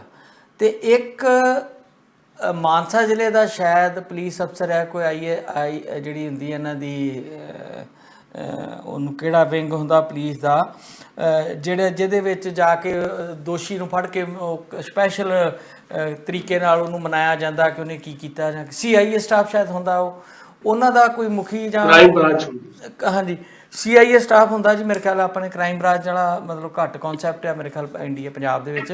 ਤੇ ਉਹਨਾਂ ਦੇ ਪ੍ਰਿਤਪਾਲ ਸਿੰਘ ਨੇ ਇੱਕ ਇੰਸਪੈਕਟਰ, ਉਹਨਾਂ ਕਿਹਾ ਕਿ ਜਦੋਂ ਸਾਡਾ ਮੁਕਾਬਲਾ ਸ਼ੁਰੂ ਹੋਇਆ ਸੀ ਮੈਂ ਉਸ ਮੁਕਾਬਲੇ 'ਚ ਸੀਗਾ ਤੇ ਜਿਹੜੇ ਉਹ ਮੁੰਡੇ ਦੋਨੇ ਸੀ ਉਹ ਗੋਲੀਆਂ ਚਲਾਉਣੀਆਂ, ਪਹਿਲਾਂ ਘੰਟਾ ਗੋਲੀਆਂ ਚਲਾਈਆਂ, ਫਿਰ ਉਹ ਬਾਹਰ ਆ ਗਏ ਤੇ ਉਹਨਾਂ ਨੇ ਆਤਮ ਸਮਰਪਣ ਕਰਨ ਦੀ ਸਾਨੂੰ ਅਪੀਲ ਕੀਤੀ ਸੀਗੀ। ਤੇ ਪੁਲਿਸ ਨੇ ਕੁਝ ਸ਼ਰਤਾਂ ਰੱਖੀਆਂ ਸੀਗੀਆਂ ਜਿਹੜੀਆਂ ਵੀ ਤੁਸੀਂ ਆਤਮ ਸਮਰਪਣ ਕਰ ਦਿਓ। ਬਾਅਦ ਚੋਂ ਕਹਿੰਦੇ ਕਿ ਇੱਕ ਟੁੱਟਾ ਹੋਇਆ ਉਹਨਾਂ ਕੋਲੋਂ ਮਿਲਿਆ ਵੀ ਆ ਮੋਬਾਈਲ, ਸ਼ਾਇਦ ਉਹਨਾਂ ਨੂੰ ਕੋਈ ਬਾਹਰੋਂ ਕਮਿਊਨੀਕੇਟ ਹੋਇਆ ਕਿ ਤੁਸੀਂ ਸਰੈਂਡਰ ਨਹੀਂ ਕਰਨਾ। ਪਰ ਨਾਲ ਦੀ ਨਾਲ ਇੱਕ ਅੱਜ ਬਿਆਨ ਆ ਗਿਆ ਜਿਹਦੇ ਤੇ ਬਹੁਤ ਵੱਡੇ ਇਲਜ਼ਾਮ ਲੱਗ ਰਹੇ ਨੇ। ਗੋਲਡੀ ਬਰਾੜ ਦਾ ਇੱਥੋਂ ਕੈਨੇਡਾ ਤੋਂ ਟਵੀਟ, ਉਹ ਕਹਿ ਰਿਹਾ ਹੈ ਕਿ ਮੇਰੇ ਨਾਲ ਉਹਨਾਂ ਦਾ ਰਾਬਤਾ ਹੋਇਆ ਸੀ ਡਿਊਰਿੰਗ ਜਿਹੜਾ ਮੁਕਾਬਲਾ ਚੱਲ ਰਿਹਾ ਸੀਗਾ, ਤੇ ਮੈਂ ਉਹਨਾਂ ਨੂੰ ਕਿਹਾ ਸੀਗਾ ਕਿ ਤੁਸੀਂ ਪਹਿਲਾਂ ਮੈਂ ਉਹਨਾਂ ਨੂੰ ਕਿਹਾ ਸੀ ਕਿ ਤੁਸੀਂ ਬਾਹਰ ਨਿਕਲ ਜਾਓ, ਅਸੀਂ ਤੁਹਾਡੇ ਹਿੱਤ ਸੰਭਾਲ ਲਾਂਗੇ, ਵੇਖ ਲਾਂਗੇ। ਉਹ ਨਹੀਂ ਗਏ। ਫਿਰ ਮੈਂ ਉਹਨਾਂ ਨੂੰ ਕਿਹਾ ਕਿ ਤੁਸੀਂ ਸਰੈਂਡਰ ਕਰ ਦਿਓ, ਮੈਂ ਤੁਹਾਨੂੰ ਜੇਲ੍ਹ 'ਚੋਂ ਬਾਹਰ ਕੱਢ ਲਵਾਂਗਾ ਕਿਸੇ ਤਰ੍ਹਾਂ। ਪਰ ਉਹਨਾਂ ਨੇ ਮੇਰੀ ਗੱਲ ਨਹੀਂ ਸੁਣੀ। ਪਰ ਪੁਲਿਸ ਇਹ ਕਹਿ ਰਹੀ ਹੈ ਕਿ ਕਿਸੇ ਦੇ ਇਸ਼ਾਰੇ ਦੇ ਉੱਤੇ ਉਹ ਦੁਬਾਰਾ ਗੋਲੀਬਾਰੀ ਕਰਨ ਲੱਗ ਗਏ ਤੇ ਉਹਨਾਂ ਨੇ ਸਰੈਂਡਰ ਨਹੀਂ ਕੀਤਾ। ਆਖਿਰਕਾਰ ਉਹਨਾਂ ਦੀ ਮੌਤ ਹੋ ਗਈ। ਹੁਣ ਉੱਤੇ ਸਿੱਟ ਬਣਾਈ ਗਈ ਆ ਜਿਸ 'ਚ ਰਮਦਾਸ ਦਾ ਕੋਈ ਇੰਸਪੈਕਟਰ ਹੈ ਉਹਨੂੰ ਲਾਇਆ ਗਿਆ DSP ਜਾਂ ਕਿਸ ਤਰ੍ਹਾਂ 3 ਮੈਂਬਰੀ ਸਿੱਟ ਬਣਾਈ ਆ ਜਿਹੜੀ ਇਹਨਾਂ ਮਸਲਿਆਂ ਦੇ ਉੱਤੇ ਵੀ ਇਨਕੁਆਇਰੀ ਕਰਕੇ ਸਾਰੇ ਤੱਥ ਸਾਹਮਣੇ ਲਿਆਉਗੀ ਕਿ ਕੀ ਉਸ ਸਮੇਂ ਹੋਇਆ ਕੀ। ਦੇਖੋ, ਨੰਬਰ ਇੱਕ ਤਾਂ ਇਹ ਹੈ ਕਿ ਸਪੈਸ਼ਲ ਇਨਵੈਸਟੀਗੇਸ਼ਨ ਟੀਮ ਬਣਾ ਦਿੱਤੀ ਗਈ ਹੈ। ਇਹ ਤਾਂ ਸਾਡੇ ਇੱਕ ਪਰੰਪਰਾ ਚੱਲ ਪਈ ਹੈ ਕਿ ਹਰ ਘਟਨਾ ਤੇ ਅਸੀਂ ਇੱਕ ਨਵੀਂ ਸਿੱਟ ਬਣਾ ਦਿੰਦੇ ਹਾਂ ਤੇ ਫਿਰ ਉਡੀਕਦੇ ਰਹਿੰਦੇ ਆ ਵੀ ਕਦੋਂ ਸਿੱਟ ਦੀ ਜਿਹੜੀ ਮੀਟਿੰਗ ਹੋਏਗੀ, ਕਦੋਂ ਉਹਦੀ ਰਿਪੋਰਟ ਆਊਗੀ, ਤੇ ਫਿਰ ਉਹ ਲੰਮਾ ਸਮਾਂ ਪੈ ਜਾਂਦਾ ਇਹਨਾਂ ਸਾਰੀਆਂ ਚੀਜ਼ਾਂ ਨੂੰ। ਹੋਇਆ ਕੀ ਨਹੀਂ ਹੋਇਆ ਇਹਦੇ ਤਾਂ ਅਸੀਂ ਜਿਹੜੀ ਆ ਸਿਰਫ ਜੋ ਕੁਝ ਸਾਡੇ ਸਾਹਮਣੇ ਉਹਦੇ ਜਿਹੜੇ ਤੱਥ ਹੈਗੇ ਉਹਦੇ ਮੁਤਾਬਕ ਹੀ ਗੱਲ ਕਰ ਸਕਦੇ ਹਾਂ। ਪ੍ਰਿਤਪਾਲ ਸਿੰਘ ਹੋਰਾਂ ਨੇ ਜਿਹੜੀ ਗੱਲ ਕਹੀ ਆ ਹੋ ਸਕਦਾ ਏਦਾਂ ਹੀ ਵਾਪਰੀ ਹੋਵੇ, ਪਰ ਉਧਰ ਗੋਲਡੀ ਬਰਾੜ ਨੇ ਜਿਹੜਾ ਫੇਸਬੁੱਕ ਪੇਜ ਤੇ ਪੋਸਟ ਲਿਖੀ ਆ ਉਹਦੇ 'ਚ ਉਹਨੇ ਸਾਫ਼ ਲਫ਼ਜ਼ਾਂ 'ਚ ਲਿਖਿਆ ਵੀ ਜਦੋਂ ਇਹ ਮੁਕਾਬਲਾ ਸ਼ੁਰੂ ਹੋਇਆ ਉਦੋਂ ਤੋਂ ਮੇਰੇ ਨਾਲ ਕਮਿਊਨੀਕੇਟ ਕਰ ਰਹੇ ਸੀਗੇ ਦੋਨੋਂ ਜਾਣੇ, ਤੇ ਮੈਂ ਉਹਨਾਂ ਨੂੰ ਇੱਕ ਗੱਲ ਕਹੀ। ਉਹ ਸਾਫ਼ ਤੌਰ ਤੇ ਲਿਖਿਆ ਕਿ ਗੋਲਡੀ ਬਰਾੜ ਨੇ ਕਿ ਮੈਂ ਉਹਨਾਂ ਨੂੰ ਕਿਹਾ ਕਿ ਤੁਸੀਂ ਸਰੈਂਡਰ ਕਰ ਦਿਓ ਤੇ ਤੁਹਾਨੂੰ ਬਚਾ ਲਵਾਂਗੇ, ਅਸੀਂ ਜੇਲ੍ਹ 'ਚੋਂ ਬਾਹਰ ਲੈ ਆਵਾਂਗੇ ਪਰ ਕਹਿੰਦੇ ਉਹਨਾਂ ਨੇ ਜਵਾਬ ਇਹ ਦਿੱਤਾ ਤੇ ਉਹ ਫਿਰ ਸ਼ੇਰ ਲਫ਼ਜ਼ ਲਈ ਵਰਤਾ, ਬੱਬਰ ਸ਼ੇਰ ਲਫ਼ਜ਼ ਵਰਤਦਾ ਵੀ ਨਹੀਂ। ਗੋਲਡੀ ਬਰਾੜ ਨੂੰ ਉਹਨਾਂ ਨੇ ਕਿਹਾ ਕਿ ਤੁਹਾਨੂੰ ਇੱਕ ਆਖਰੀ ਜਿਹੜੀ ਪਰਫਾਰਮੈਂਸ ਹੈ ਉਹ ਦਿਖਾਉਣੀ ਹੈ ਅਸੀਂ, ਤੇ ਆਖਰੀ ਪਰਫਾਰਮੈਂਸ ਨੂੰ ਏਦਾਂ ਪੇਸ਼ ਕਰ ਰਿਹਾ ਵੀ ਦੇਖੋ 6 ਘੰਟੇ ਮੁਕਾਬਲੇ ਕੀਤੇ ਆ, 6 ਘੰਟੇ ਮੁਕਾਬਲਾ ਕੀਤਾ 2 ਜਾਣਿਆਂ ਨੇ। ਤੇ ਗੋਲਡੀ ਬਰਾੜ ਕਹਿੰਦਾ ਕਿ ਸਾਡੇ ਤੇ ਦੋਸ਼ ਲੱਗਦਾ ਸੀ ਕਿ 8 ਜਾਣਿਆਂ ਨੇ ਸਿੱਧੂ ਮੂਸੇਵਾਲਾ ਤੇ ਗੋਲੀਆਂ ਚਲਾਈਆਂ, ਇੱਥੇ 2 ਜਾਣੇ ਸੀ ਤੇ 1000 ਪੁਲਿਸ ਵਾਲਾ ਸੀ ਤੇ 6 ਘੰਟੇ ਉਹਨਾਂ ਨੇ ਮੁਕਾਬਲਾ ਕੀਤਾ। ਕਹਿਣ ਦਾ ਮਤਲਬ ਉਹਦਾ ਇਹ ਸੀ ਕਿ ਇਹ ਆਖਰੀ ਪਰਫਾਰਮੈਂਸ ਸੀ ਉਹਨਾਂ ਦੀ, ਤੇ ਮੇਰੇ ਕਹਿਣ ਦੇ ਬਾਵਜੂਦ ਉਹਨਾਂ ਨੇ ਕਿਹਾ ਕਿ ਆਖਰੀ ਪਰਫਾਰਮੈਂਸ ਪਹੁੰਚ ਗਿਆ ਵੀ ਸ਼ੇਰ ਬੱਬਰ ਸ਼ੇਰ ਸੀ ਸਾਡੇ 2 ਭਰਾ ਸਾਡੇ, ਏਦਾਂ ਦੀਆਂ ਗੱਲਾਂ ਹੋ ਰਹੀਆਂ।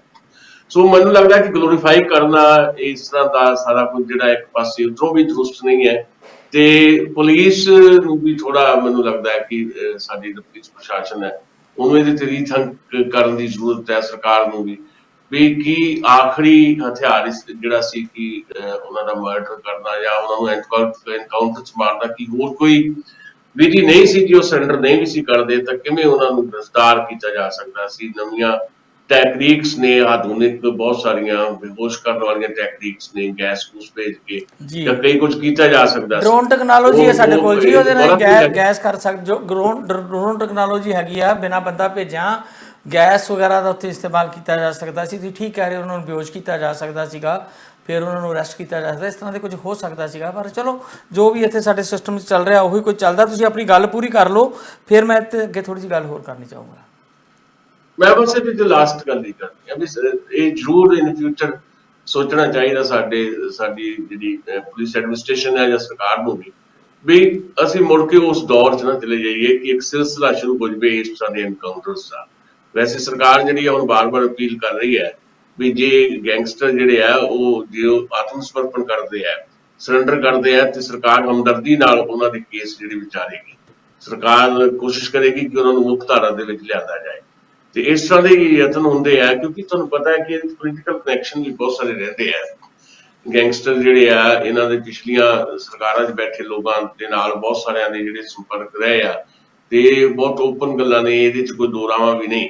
ਸੋ ਮੈਨੂੰ ਲੱਗਦਾ ਕੋਈ ਤਾਲਮੇਲ, ਕਈ ਵਾਰ ਆਪਾਂ ਦੇਖਿਆ ਦੇਸ਼ ਪੱਧਰ ਦੇ ਉੱਤੇ ਵੀ ਕਈ ਜਿਹੜੇ ਕੋਈ ਏਦਾਂ ਦਾ ਚਲਨ ਜਿਹਾ ਚੱਲਿਆ ਸੀ, ਜਿੱਦਾਂ ਚੰਬਲ ਦੇ ਡਾਕੂ ਜਾਂ ਹੋਰ ਜਿਹੜੇ ਏਦਾਂ ਦੇ ਲੋਕ ਹੁੰਦੇ ਆ, ਉਹਨਾਂ ਤੋਂ ਕਈ ਵਾਰ ਬਹੁਤ ਸਾਰੇ ਲੋਕਾਂ ਤੋਂ ਆਤਮ ਸਮਰਪਣ ਕਰਾਇਆ ਗਿਆ, ਵਿਚੋਲੇ ਬਣ ਜਾਂਦੇ ਹੁੰਦੇ ਆ। ਉਹ ਏਦਾਂ ਦਾ ਸਿਲਸਿਲਾ ਜੇ ਹੋ ਜਾਏ ਕਿ ਇਸ ਪਾਸੋਂ ਥੋੜਾ ਬਚਾਅ ਹੋ ਜਾਏ, ਨਾ ਕਿ ਏਦਾਂ ਦੀ ਗੱਲ ਸ਼ੁਰੂ ਹੋ ਜਾਵੇ ਕਿ ਲਗਾਤਾਰ ਕੋਈ ਨਾ ਕੋਈ ਮਹੀਨੇ 2 ਮਹੀਨੇ ਬਾਅਦ ਸਾਡੇ ਅਸੀਂ ਖਬਰਾਂ ਏਦਾਂ ਦੀਆਂ ਸਾਂਝੀਆਂ ਕਰਦੇ ਹੋਈਏ ਕਿ ਅੱਜ ਆਹ ਫਲਾਨਾ ਮੁਕਾਬਲਾ ਹੋ ਗਿਆ, ਫਲਾਨਾ ਮੁਕਾਬਲਾ ਹੋ ਗਿਆ। ਪੰਜਾਬ ਦੀ ਜਵਾਨੀ ਨੂੰ ਜਿਹੜਾ ਆ ਬਚਾਉਣ ਦੀ ਜ਼ਰੂਰਤ ਹੈ। ਨਾ ਤਾਂ ਇਹ ਗੈਂਗਸਟਰ ਜਿਹੜੇ ਇਹਨਾਂ ਨੂੰ ਕੋਈ ਗਲੋਰੀਫਾਈ ਕਰਨ ਦੀ ਜ਼ਰੂਰਤ ਹੈ, ਤੇ ਨਾ ਹੀ ਇਹਨਾਂ ਦੇ ਉੱਤੇ ਕਾਰਵਾਈ ਦੇ ਨਾਂ ਦੇ ਉੱਤੇ ਪੰਜਾਬ ਦਾ ਆਮ ਨੌਜਵਾਨ ਜਿਹੜਾ ਉਹਨੂੰ ਲਪੇਟੇ 'ਚ ਲੈਣ ਦੀ ਜ਼ਰੂਰਤ ਹੈ। ਬਹੁਤ ਬਚ ਕੇ ਚੱਲਣਾ ਪਏਗਾ। ਦਸਾਂਝ ਸਾਹਿਬ ਮੰਤਰੀ ਬਣੇ ਨੇ ਨਵੇਂ ਅਮਨ ਅਰੋੜਾ, ਉਹਨਾਂ ਦਾ ਇੱਕ ਬਿਆਨ ਆਇਆ ਕਿ ਜਾਂ ਤੇ ਮੁੱਖ ਧਾਰਾ 'ਚ ਵਾਪਸ ਆ ਜਾਓ ਤੇ ਜਾਂ ਫਿਰ ਪੰਜਾਬ ਛੱਡ ਜਾਓ, ਤੇ ਜਾਂ ਫਿਰ ਤੁਹਾਡਾ ਸ਼ੁਰੂ ਹੋਊਗਾ ਜੋ ਦੂਜਿਆਂ ਦਾ ਹੋ ਰਿਹਾ। ਮਤਲਬ ਉਹਨਾਂ ਨੇ ਕਾਫੀ ਸਖਤ ਬਿਆਨ ਦਿੱਤਾ ਕਿ ਅਸੀਂ ਇਹਨਾਂ ਨੂੰ ਨਰਮੀ ਨਾਲ ਨਹੀਂ ਲਵਾਂਗੇ। ਦੂਜੇ ਪਾਸੇ ਜਿਹੜਾ ਤੁਸੀਂ ਗੋਲਡੀ ਹਰਾਂ ਦਾ ਬੱਬਰ ਸ਼ੇਰ ਲਫ਼ਜ਼ ਕਹਿ ਰਹੇ ਹੋ, ਇਹ ਦੋਨੇ ਉਹ ਬੱਬਰ ਸ਼ੇਰ ਨੇ ਜਿਨ੍ਹਾਂ ਨੇ ਪੰਜਾਬ ਇਸ ਕਰਕੇ ਨਹੀਂ ਸੀ ਛੱਡਿਆ। ਖਬਰਾਂ ਇਹ ਵੀ ਆ ਰਹੀਆਂ ਨੇ ਕਿ ਉਹ ਦੋਨੇ ਨਸ਼ੇ ਦੇ ਆਦੀ ਸੀ। ਉਹਨਾਂ ਨੂੰ ਫਿਕਰ ਸੀ ਕਿ ਜੇ ਪੰਜਾਬੋਂ ਬਾਹਰ ਚੱਲ ਗਏ ਤਾਂ ਫਿਰ ਸਾਡੇ ਨਸ਼ੇ ਦਾ ਕੀ ਬਣੂਗਾ। ਉਹ ਤੋੜ ਝੱਲਣੀ, ਗੋਲੀ ਝੱਲਣੋਂ ਵੀ ਕਹਿੰਦੇ ਔਖੀ ਹੁੰਦੀ ਆ ਕਹਿੰਦੇ ਆ, ਤੇ ਇਸ ਕਰਕੇ ਉਹਨਾਂ ਨੇ ਗੋਲੀ ਖਾਣ ਨੂੰ ਤਰਜੀਹ ਦਿੱਤੀ। ਉਹ ਨਸ਼ੇ ਦਾ ਜਿਹੜਾ ਸੇਵਨ ਹੀ ਉਹਨੂੰ ਨਹੀਂ ਛੱਡ ਸਕੇ। ਸੋ ਬੱਬਰ ਸ਼ੇਰਾਂ ਦੀ ਇਹ ਵੀ ਤੇ ਹਾਲਾਤ ਹੈਗੇ ਸੀ ਨਾ ਜੀ। ਹਾਂ ਬਿਲਕੁਲ ਬਿਲਕੁਲ, ਦੇਖੋ ਇਹ ਤਾਂ ਹੈ ਹੀ, ਨਾਲ ਡਰੱਗ ਦੇ ਨਾਲ ਤਾਂ ਸਾਰੀਆਂ ਚੀਜ਼ਾਂ ਜੁੜੀਆਂ ਹੋਈਆਂ ਵੀ। ਜਿਸ ਤਰ੍ਹਾਂ ਅਮਨ ਅਰੋੜਾ ਦਾ ਮਾਮਲਾ ਹੈ, ਦੇਖੋ ਉਹਨਾਂ ਨੇ ਜਿਹੜੀਆਂ ਤੁਸੀਂ ਦੱਸੀਆਂ ਸਾਰੇ ਲੋਕਾਂ ਨੇ ਪੜ੍ਹੀਆਂ ਸੁਣੀਆਂ ਜਾਂ ਗੱਲਾਂ ਜਿਹੜੀਆਂ ਅਮਨ ਅਰੋੜਾ ਦੀਆਂ ਜਿਹੜੀ 3 ਗੱਲਾਂ ਉਹਨਾਂ ਨੇ ਇੱਕ ਕਿਸਮ ਦੀਆਂ ਕਹੀਆਂ ਵੀ ਜਾਂ ਤਾਂ ਤੁਸੀਂ ਸਰੈਂਡਰ ਕਰ ਦਿਓ ਜਾਂ ਪੰਜਾਬ ਛੱਡ ਕੇ ਚੱਲ ਜਾਓ, ਨਹੀਂ ਤਾਂ ਤੁਹਾਡਾ ਉਹ ਵੀ ਹਸ਼ਰ ਹੋਏਗਾ ਜਿਹੜਾ ਬਾਕੀਆਂ ਦਾ। ਮੈਨੂੰ ਲੱਗਦਾ ਕਿ ਥੋੜਾ ਤਹੰਮਲ ਤੋਂ ਕੰਮ ਲੈਣਾ ਚਾਹੀਦਾ ਵੀ। ਦੇਖੋ ਪੰਜਾਬ ਛੱਡ ਕੇ ਵੀ ਕਿੱਥੇ ਜਾਣ, ਜੇ ਪੰਜਾਬ ਛੱਡ ਕੇ ਜਾਂਦੇ ਜਿੱਥੇ ਵੀ ਜਾਣਗੇ ਕੋਈ ਨਾ ਕੋਈ ਏਦਾਂ ਦੀ ਸਿਚੁਏਸ਼ਨ ਹੀ ਕ੍ਰੀਏਟ ਕਰਨਗੇ, ਠੀਕ ਹੈ ਨਾ ਜੀ।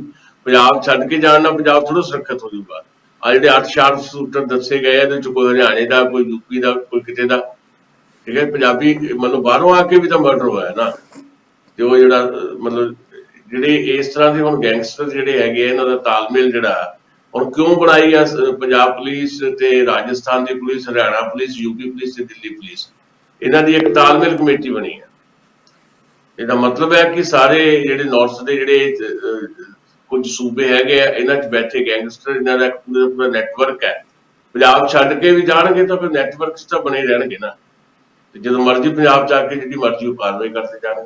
ਸੋ ਜ਼ਿਆਦਾ ਮੈਨੂੰ ਲੱਗਦਾ ਸਰਕਾਰ ਨੂੰ ਇਸ ਗੱਲ ਤੇ ਜ਼ੋਰ ਦੇਣਾ ਚਾਹੀਦਾ ਕਿ ਇੱਕ ਹਮਦਰਦੀ ਦੇ ਨਾਲ, ਕਿਉਂਕਿ ਉਹ ਕੋਈ ਆਪ ਗੈਂਗਸਟਰ, ਦੇਖੋ ਮੈਂ ਇਹ ਵੀ ਗੱਲ ਕਹੀ ਹੈ ਕਿ ਇਹਨਾਂ ਨੂੰ ਗਲੋਰੀਫਾਈ ਕਰਨ ਦੀ ਜ਼ਰੂਰਤ ਨਹੀਂ, ਪਰ ਇਹ ਵੀ ਮੰਨ ਕੇ ਚੱਲਣਾ ਚਾਹੀਦਾ ਹੈ ਕਿ ਸਾਡੀ ਸੁਸਾਇਟੀ ਦੇ ਵਿੱਚ, ਸਾਡੀ ਪੋਲਿਟਿਕਸ ਦੇ ਵਿੱਚ ਇਸ ਤਰ੍ਹਾਂ ਦੇ ਹਾਲਾਤ ਕ੍ਰੀਏਟ ਹੋਏ, ਪੁਸ਼ਤਪਨਾਹੀ ਦੇ ਨਾਲ ਜਿਹੜੇ ਗੈਂਗਸਟਰ ਜਿਹੜੇ ਬਣਦੇ ਚਲੇ ਗਏ, ਤੇ ਕਿੰਨੇ ਹੀ ਗਰੁੱਪ ਬਣ ਗਏ ਸਾਨੂੰ ਪਤਾ ਹੀ ਨਹੀਂ ਕਿੰਨੇ। ਕਿਹਾ ਜਾਂਦਾ ਹੈ ਕਿ ਜਿਹੜਾ ਲਾਰੈਂਸ ਬਿਸ਼ਨੋਈ ਆ, ਇਹਦੇ ਸ਼ਾਰਪ ਸ਼ੂਟਰ ਜਿਹਦਾ ਬੜਾ ਨਾਮ ਮਸ਼ਹੂਰ ਕਰ ਦਿੱਤਾ ਗਿਆ, 700 ਦੇ ਕਰੀਬ ਗੈਂਗ 'ਚ ਇਹਦੇ ਬੰਦਾ ਹੈ, ਕਿਹਾ ਜਾਂਦਾ ਹੈ।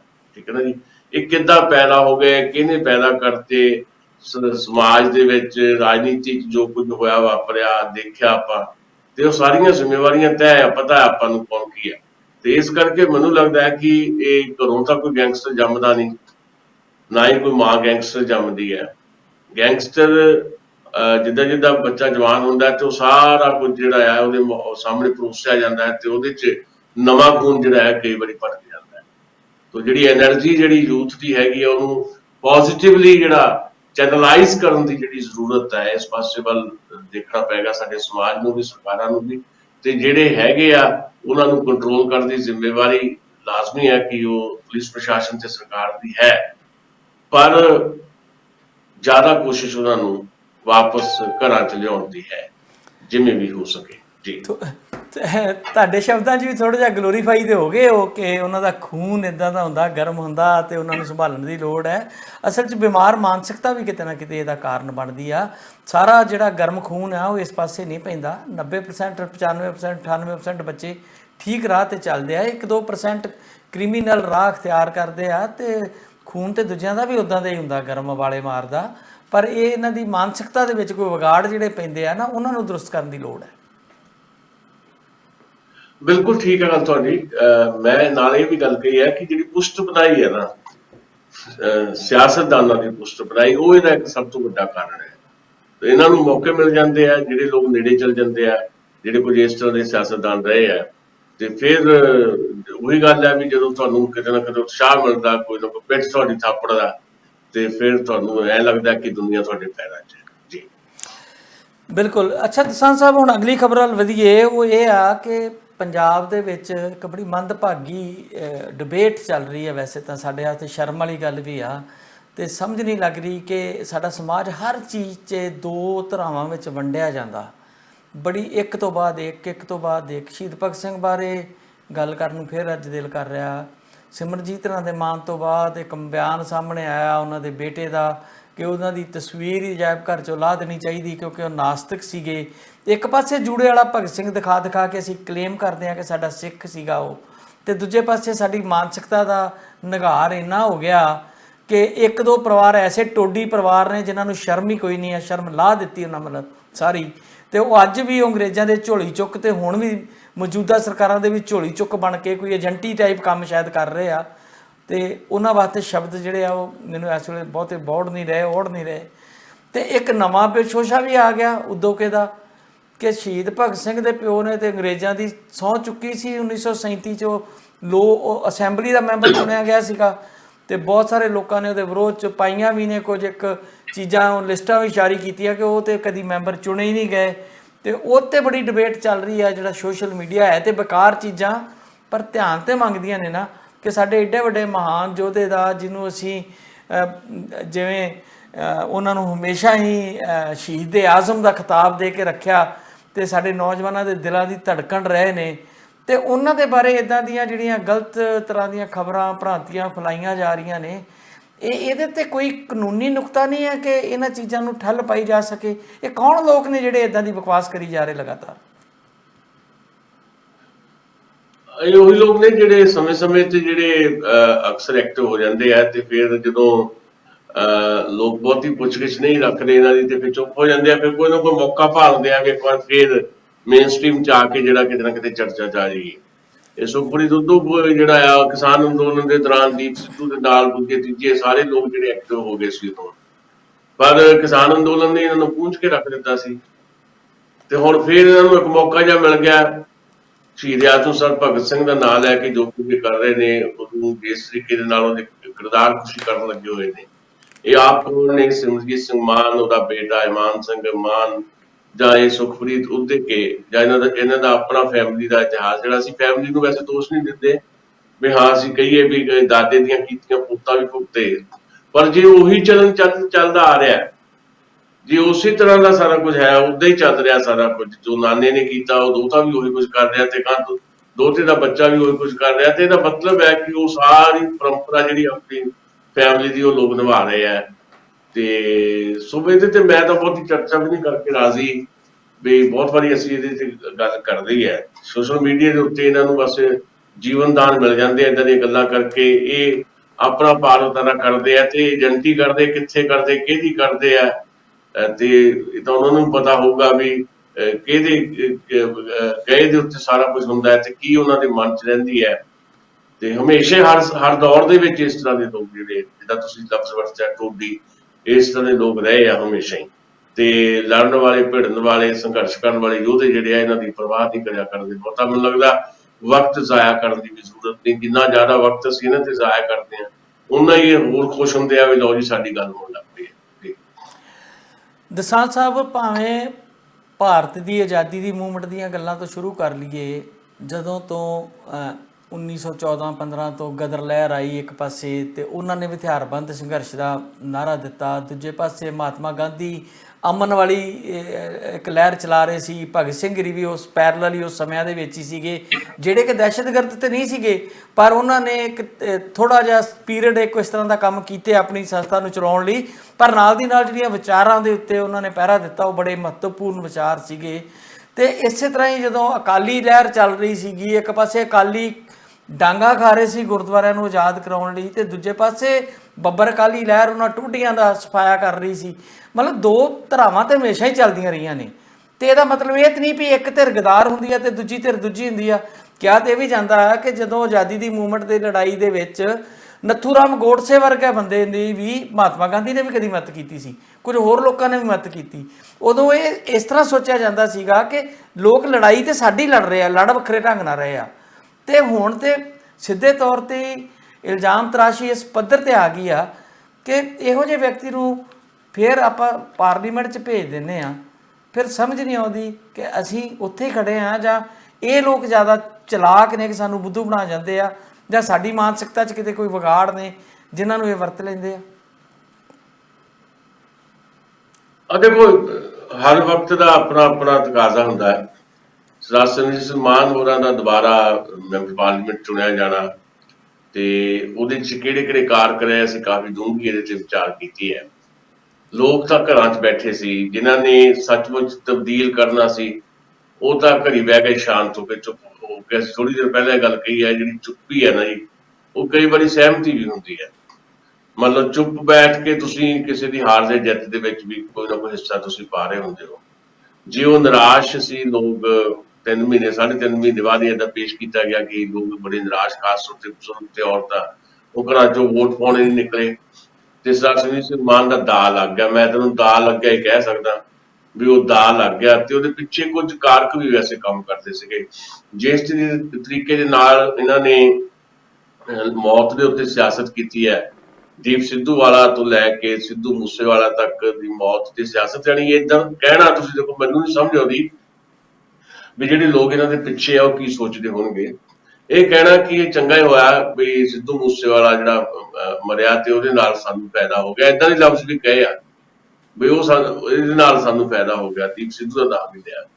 ਸੋ ਜਿਹੜੇ ਲੋਕ ਮੌਤ ਦੀ ਸਿਆਸਤ ਕਰਦੇ ਉਹਨਾਂ ਤੋਂ ਕੀ ਤਵੱਕੁ ਕਰ ਸਕਦੇ ਆ?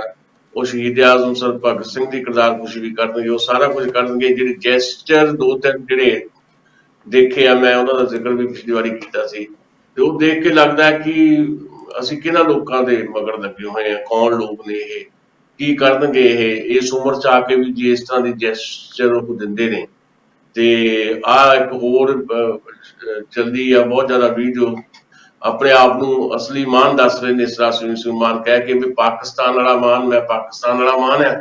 ਪਾਕਿਸਤਾਨ ਵਾਲਾ ਮਾਨ ਝੂਠਾ ਨਹੀਂ ਹੋ ਸਕਦਾ। ਭਗਵੰਤ ਮਾਨ ਜਿਹੜਾ ਇੱਥੇ ਲੋਕਲ ਮਾਨ ਆ ਤੇ ਉਹ ਤਾਂ ਝੂਠਾ ਹੀ ਹੈ। ਇਸ ਤਰ੍ਹਾਂ ਦੀਆਂ ਫਜ਼ੂਲ ਦੀਆਂ ਗੱਲਾਂ ਕਰ ਕਰਕੇ ਕਿਹੜਾ ਮੈਸੇਜ ਕਨਵੇ ਕਰਨਾ ਇਹਨਾਂ ਨੇ, ਮੈਨੂੰ ਸਮਝ ਨਹੀਂ ਲੱਗਦੀ। ਸੋ ਮੈਨੂੰ ਲੱਗਦਾ ਹੈ ਕਿ ਰੀਥਿੰਕ ਕਰਨਾ ਪਏਗਾ ਸਾਡੇ ਲੋਕਾਂ ਨੂੰ ਵੀ। ਸੰਗਰੂਰ ਦੇ ਲੋਕ ਵੀ ਜਿਨ੍ਹਾਂ ਨੇ ਵੋਟ ਕੀਤਾ ਹੋਊਗਾ ਸਰਦਾਰ ਸਿੰਘ ਮਾਨ ਨੂੰ, ਉਹ ਵੀ ਜ਼ਰੂਰ ਸੋਚ ਰਹੇ ਹੋਣਗੇ ਵੀ ਅਸੀਂ ਕੀ ਕਰ ਬੈਠੇ। ਜੀ ਦਸਾਂਝ ਸਾਹਿਬ, ਪਿਛਲੇ ਦਿਨੀ ਸਾਡੀ ਪੰਜਾਬ ਦੇ ਖੇਤੀ ਮੰਤਰੀ ਤੇ ਪੰਚਾਇਤ ਮੰਤਰੀ ਕੁਲਦੀਪ ਧਾਲੀਵਾਲ ਨਾਲ ਗੱਲਬਾਤ ਹੋਈ ਸੀਗੀ। ਆਪਣੇ ਟੀਵੀ ਸ਼ੋਅ ਦੇ ਵਿੱਚ ਵੀ ਉਹ ਆਏ ਸੀਗੇ। ਡਾਕਟਰ ਸੁੱਚਾ ਸਿੰਘ ਗਿੱਲ ਸਾਡੇ ਨਾਲ ਸੀਗੇ ਤੇ ਅਸੀਂ ਉਹਨਾਂ ਨੂੰ ਸਵਾਲ ਕੀਤਾ ਸੀ ਕਿ ਜਿਹੜੀ ਤੁਸੀਂ ਮੁਹਿੰਮ ਚਲਾਈ ਹੋਈ ਆ ਪੰਚਾਇਤੀ ਜ਼ਮੀਨਾਂ ਤੇ ਕਬਜ਼ੇ ਦੀ, ਉਹ ਰੁਕੀ ਕਿਉਂ ਆ? ਪਰ ਉਹਨਾਂ ਨੇ ਕਿਹਾ ਕਿ ਰੁਕੀ ਨਹੀਂ ਆ, ਅਸੀਂ ਨੁਕਸਾਨ ਨਹੀਂ ਕੁਝ ਕਰਨਾ ਚਾਹੁੰਦੇ ਸੀ, ਕਿਉਂਕਿ ਅਸੀਂ ਪਹਿਲਾਂ ਹੀ ਉਹ ਡੇਟਾਂ ਦਿੱਤੀਆਂ ਹੋਈਆਂ ਸੀਗੀਆਂ ਕਿ ਜਦੋਂ ਝੋਨੇ ਦੀ ਲਵਾਈ ਤੋਂ ਪਹਿਲਾਂ ਅਸੀਂ ਇਹ ਜ਼ਮੀਨ ਖਾਲੀ ਕਰਾ ਸਕੀਏ, ਜਿੰਨੀ ਅਸੀਂ ਕਰਾ ਸਕੇ 6000 ਏਕੜ ਦੇ ਕਰੀਬ। ਪਰ ਸਾਡੀ ਮੁਹਿੰਮ ਜਿਹੜੀ ਆ ਉਹ ਉੱਦਾਂ ਹੀ ਜਾਰੀ ਰਹੂਗੀ, ਕੁਝ ਚਿਰ ਲਈ ਬ੍ਰੇਕ ਜ਼ਰੂਰ ਰਹੀ ਆ।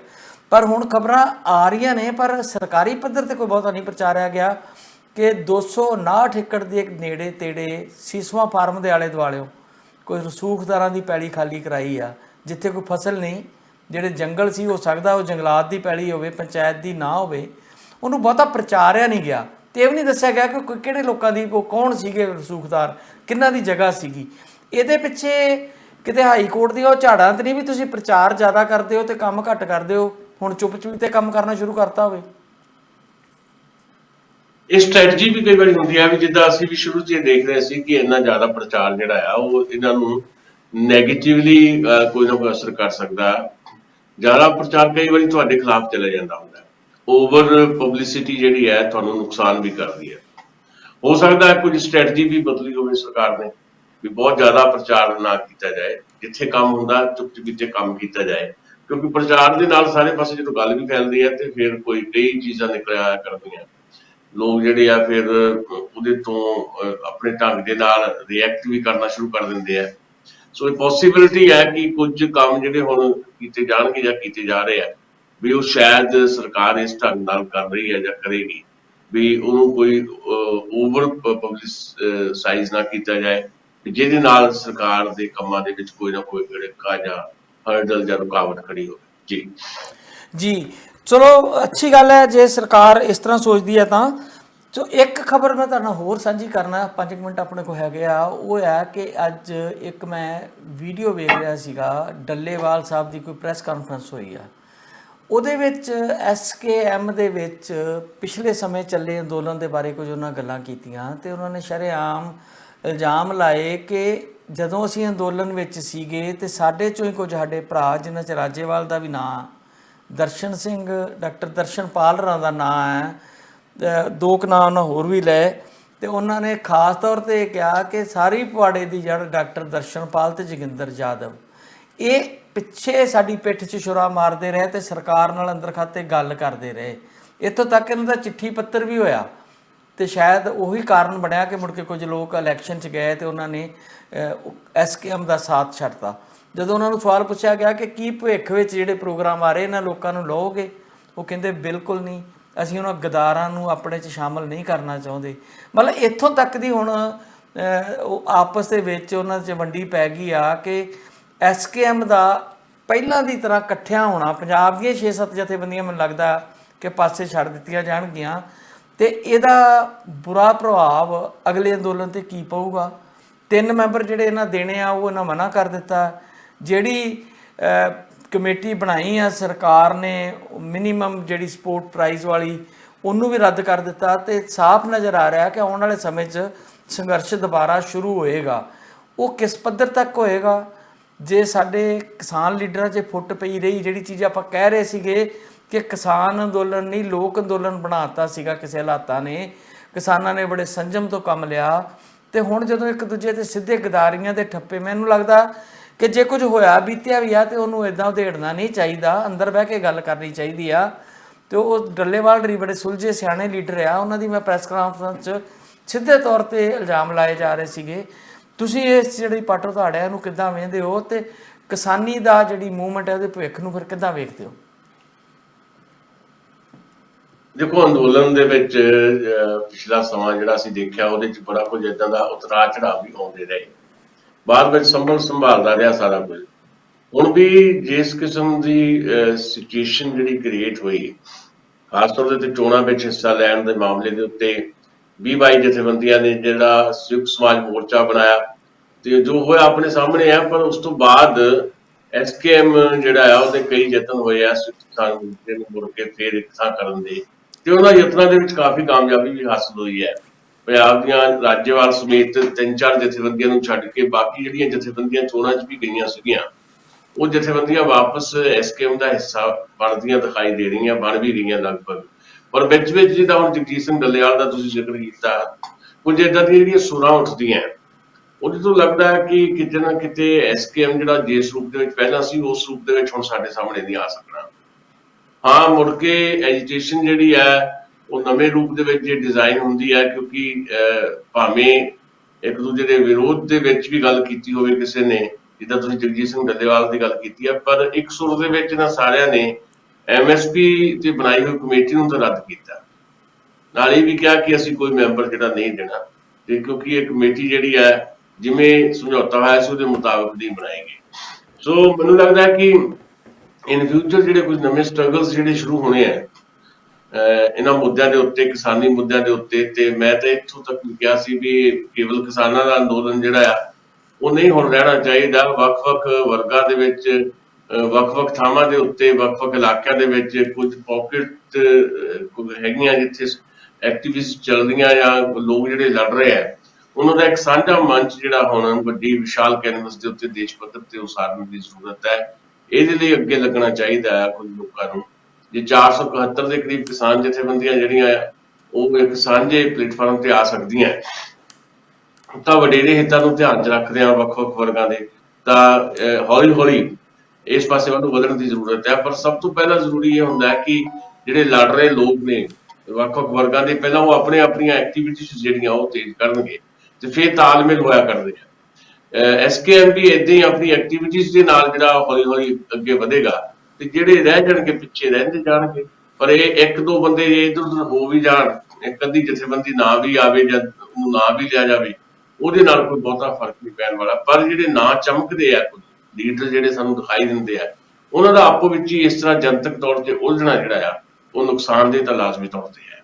ਜੀ ਦਸਾਂਝ ਸਾਹਿਬ, ਜਿਹੜੀ ਇਹ ਗੱਲ ਕਰ ਰਹੇ ਆ ਇਹਦੇ ਵਿੱਚ ਕੱਲ ਇੰਨੀ ਕੁ ਨਹੀਂ, ਇਹਦੇ ਪਿੱਛੇ ਹੋਰ ਵੀ ਵੱਡੀਆਂ ਗੱਲਾਂ ਸਾਹਮਣੇ ਆ ਰਹੀਆਂ। ਪਤਾ ਨਹੀਂ ਮੈਂ ਸੁਣਨ 'ਚ ਗਲਤੀ ਕਰ ਗਿਆ ਵਾਂ, ਮੈਨੂੰ ਤਾਂ ਇਦਾਂ ਲੱਗਿਆ ਕਿ 300 ਕਰੋੜ ਦੀ ਆਫਰ ਸੀ ਤੇ ਕੋਈ ਕਿਸਾਨ ਲੀਡਰ ਇਹੋ ਜਿਹੇ ਵੀ ਸੀ ਜਿਨ੍ਹਾਂ ਨੇ ਐਕਸੈਪਟ ਕਰ ਲਈ ਹੈਗੇ। ਸਾਊਥ ਹਾਲ ਦੇ ਪੰਜਾਬ ਦਾ ਨਹੀਂ ਕੋਈ ਲੀਡਰ, ਉਹ 'ਚੋਂ ਇੱਕ ਵਿਅਕਤੀ ਦਾ ਨਾਂ ਵੀ ਲਿਆ ਜਾ ਰਿਹਾ ਸੀ, ਪਤਾ ਨਹੀਂ ਉਹਨੂੰ ਮਿਲੇ ਕਿ ਨਹੀਂ ਮਿਲੇ। ਮੈਨੂੰ ਨਹੀਂ ਲੱਗਦਾ ਕਿ ਮੋਰਚਾ ਉਠਾਉਣ ਲਈ 300 ਕਰੋੜ ਰੁਪਈਆ ਮੋਦੀ ਨਾਲ ਦੇ ਦਿੱਤਾ ਹੋਊਗਾ ਤੇ ਇੱਕ ਹੀ ਵਿਅਕਤੀ ਜਿਹੜਾ ਉਹ ਲਪੇਟ ਕੇ ਲੈ ਗਿਆ ਹੋਊਗਾ। 3 ਕਰੋੜ ਤੱਕ ਤੇ ਗੱਲ ਸਮਝ ਆਉਂਦੀ, ਹੋ ਸਕਦਾ ਮੈਂ 3 ਦੀ ਥਾਂ 300 ਸੁਣ ਕੇ ਆਵਾਂ, ਪਰ 300 ਕਰੋੜ ਦਾ ਕੋਈ ਗੱਲ ਪਿੱਛੇ ਚੱਲ ਰਹੀ ਆ ਸਟੋਰੀ। ਤੇ ਦੂਜੇ ਪਾਸੇ ਇਹ ਕਹਿ ਰਹੇ ਕਿ ਜਦੋਂ ਅਸੀਂ ਕਹਿ ਰਹੇ ਸੀਗੇ ਕਿ ਜੇ ਉੱਠਣਾ ਨਹੀਂ, ਜਿੰਨਾ ਚਿਰ ਸਰਕਾਰ ਲਿਖਤੀ ਰੂਪ 'ਚ ਕੁਝ ਨਹੀਂ ਕਰਦੀ, ਕਾਨੂੰਨ ਵੀ ਬਣਾ ਨਹੀਂ ਦਿੰਦੀ ਐਮਐਸਪੀ ਦਾ, ਤੇ ਉਦੋਂ ਡਾਕਟਰ ਦਰਸ਼ਨਪਾਲ ਰੀਂ ਤੇ ਕੁਝ ਲੋਕ ਆਪਣੇ ਬੰਦਿਆਂ ਨੂੰ ਉੱਥੋਂ ਖਦੇੜ ਰਹੇ ਸੀ, ਉਹਨਾਂ ਨੂੰ ਭੇਜ ਰਹੇ ਸੀਗੇ। ਮਤਲਬ ਬੜੇ ਵੱਡੇ ਇਲਜ਼ਾਮ ਨੇ, ਗਦਾਰੀ ਤੱਕ ਦੇ, ਪਿੱਠ ਪਿੱਛੇ ਛੁਰਾ ਮਾਰਨ ਵਰਗੇ ਇਲਜ਼ਾਮ ਨੇ। ਤੇ ਇਹਨਾਂ ਹਾਲਾਤਾਂ ਦੇ ਵਿੱਚ ਅਗਲੀ ਐਜੀਟੇਸ਼ਨ ਉੱਤੇ ਇਹਦਾ ਬਹੁਤ ਬੁਰਾ ਅਸਰ ਪੈ ਸਕਦਾ, ਔਰ ਅਗਲੀ ਐਜੀਟੇਸ਼ਨ ਸਾਡੇ ਬਰੂਹਾਂ 'ਤੇ ਖੜੀ ਨਜ਼ਰ ਆ ਰਹੀ ਆ, ਕਿਉਂਕਿ ਜਿਹੜੀ ਕੇਂਦਰ ਦੀ ਸਰਕਾਰ ਆ ਉਹ ਜਿੱਦਾਂ ਦੀ ਡਿਪਲੋਮੈਸੀ ਕਰਦੀ ਆ, ਹਰ ਹੀਲੇ ਉਹ ਇਸ ਵਾਰ ਅੱਗੇ ਵਰਗਾ ਮਾਹੌਲ ਨਹੀਂ ਬਣ ਦੇਗੀ। ਸ਼ੁਰੂਆਤੀ ਦੌਰ 'ਚ ਹੀ ਜਾਂ ਤਾਂ ਉਹ ਖਰੀਦੋ ਫਰੋਖਤ ਕਰੇਗੀ ਇਹਨਾਂ ਲੀਡਰਾਂ ਦੀ, ਤੇ ਜਾਂ ਫਿਰ ਉਹ ਕਿਸੇ ਤਰੀਕੇ ਨਾਲ ਦਬਾਉਣ ਦੀ ਕੋਸ਼ਿਸ਼ ਕਰੇਗੀ। ਜਿੱਦਾਂ ਅਸੀਂ ਸ਼ੁਰੂ ਪ੍ਰੋਗਰਾਮ ਕਰਨ ਲੱਗਿਆ ਕਿਹਾ ਸੀ ਕਿ ਹਿਊਮਨ ਟੈਂਡੈਂਸੀ ਆ ਕਿ ਪਹਿਲੋਂ ਆਪਣੇ ਆਪ ਦਾ ਸੋਚਦਾ, ਫਿਰ ਪਰਿਵਾਰ ਦਾ ਸੋਚਦਾ।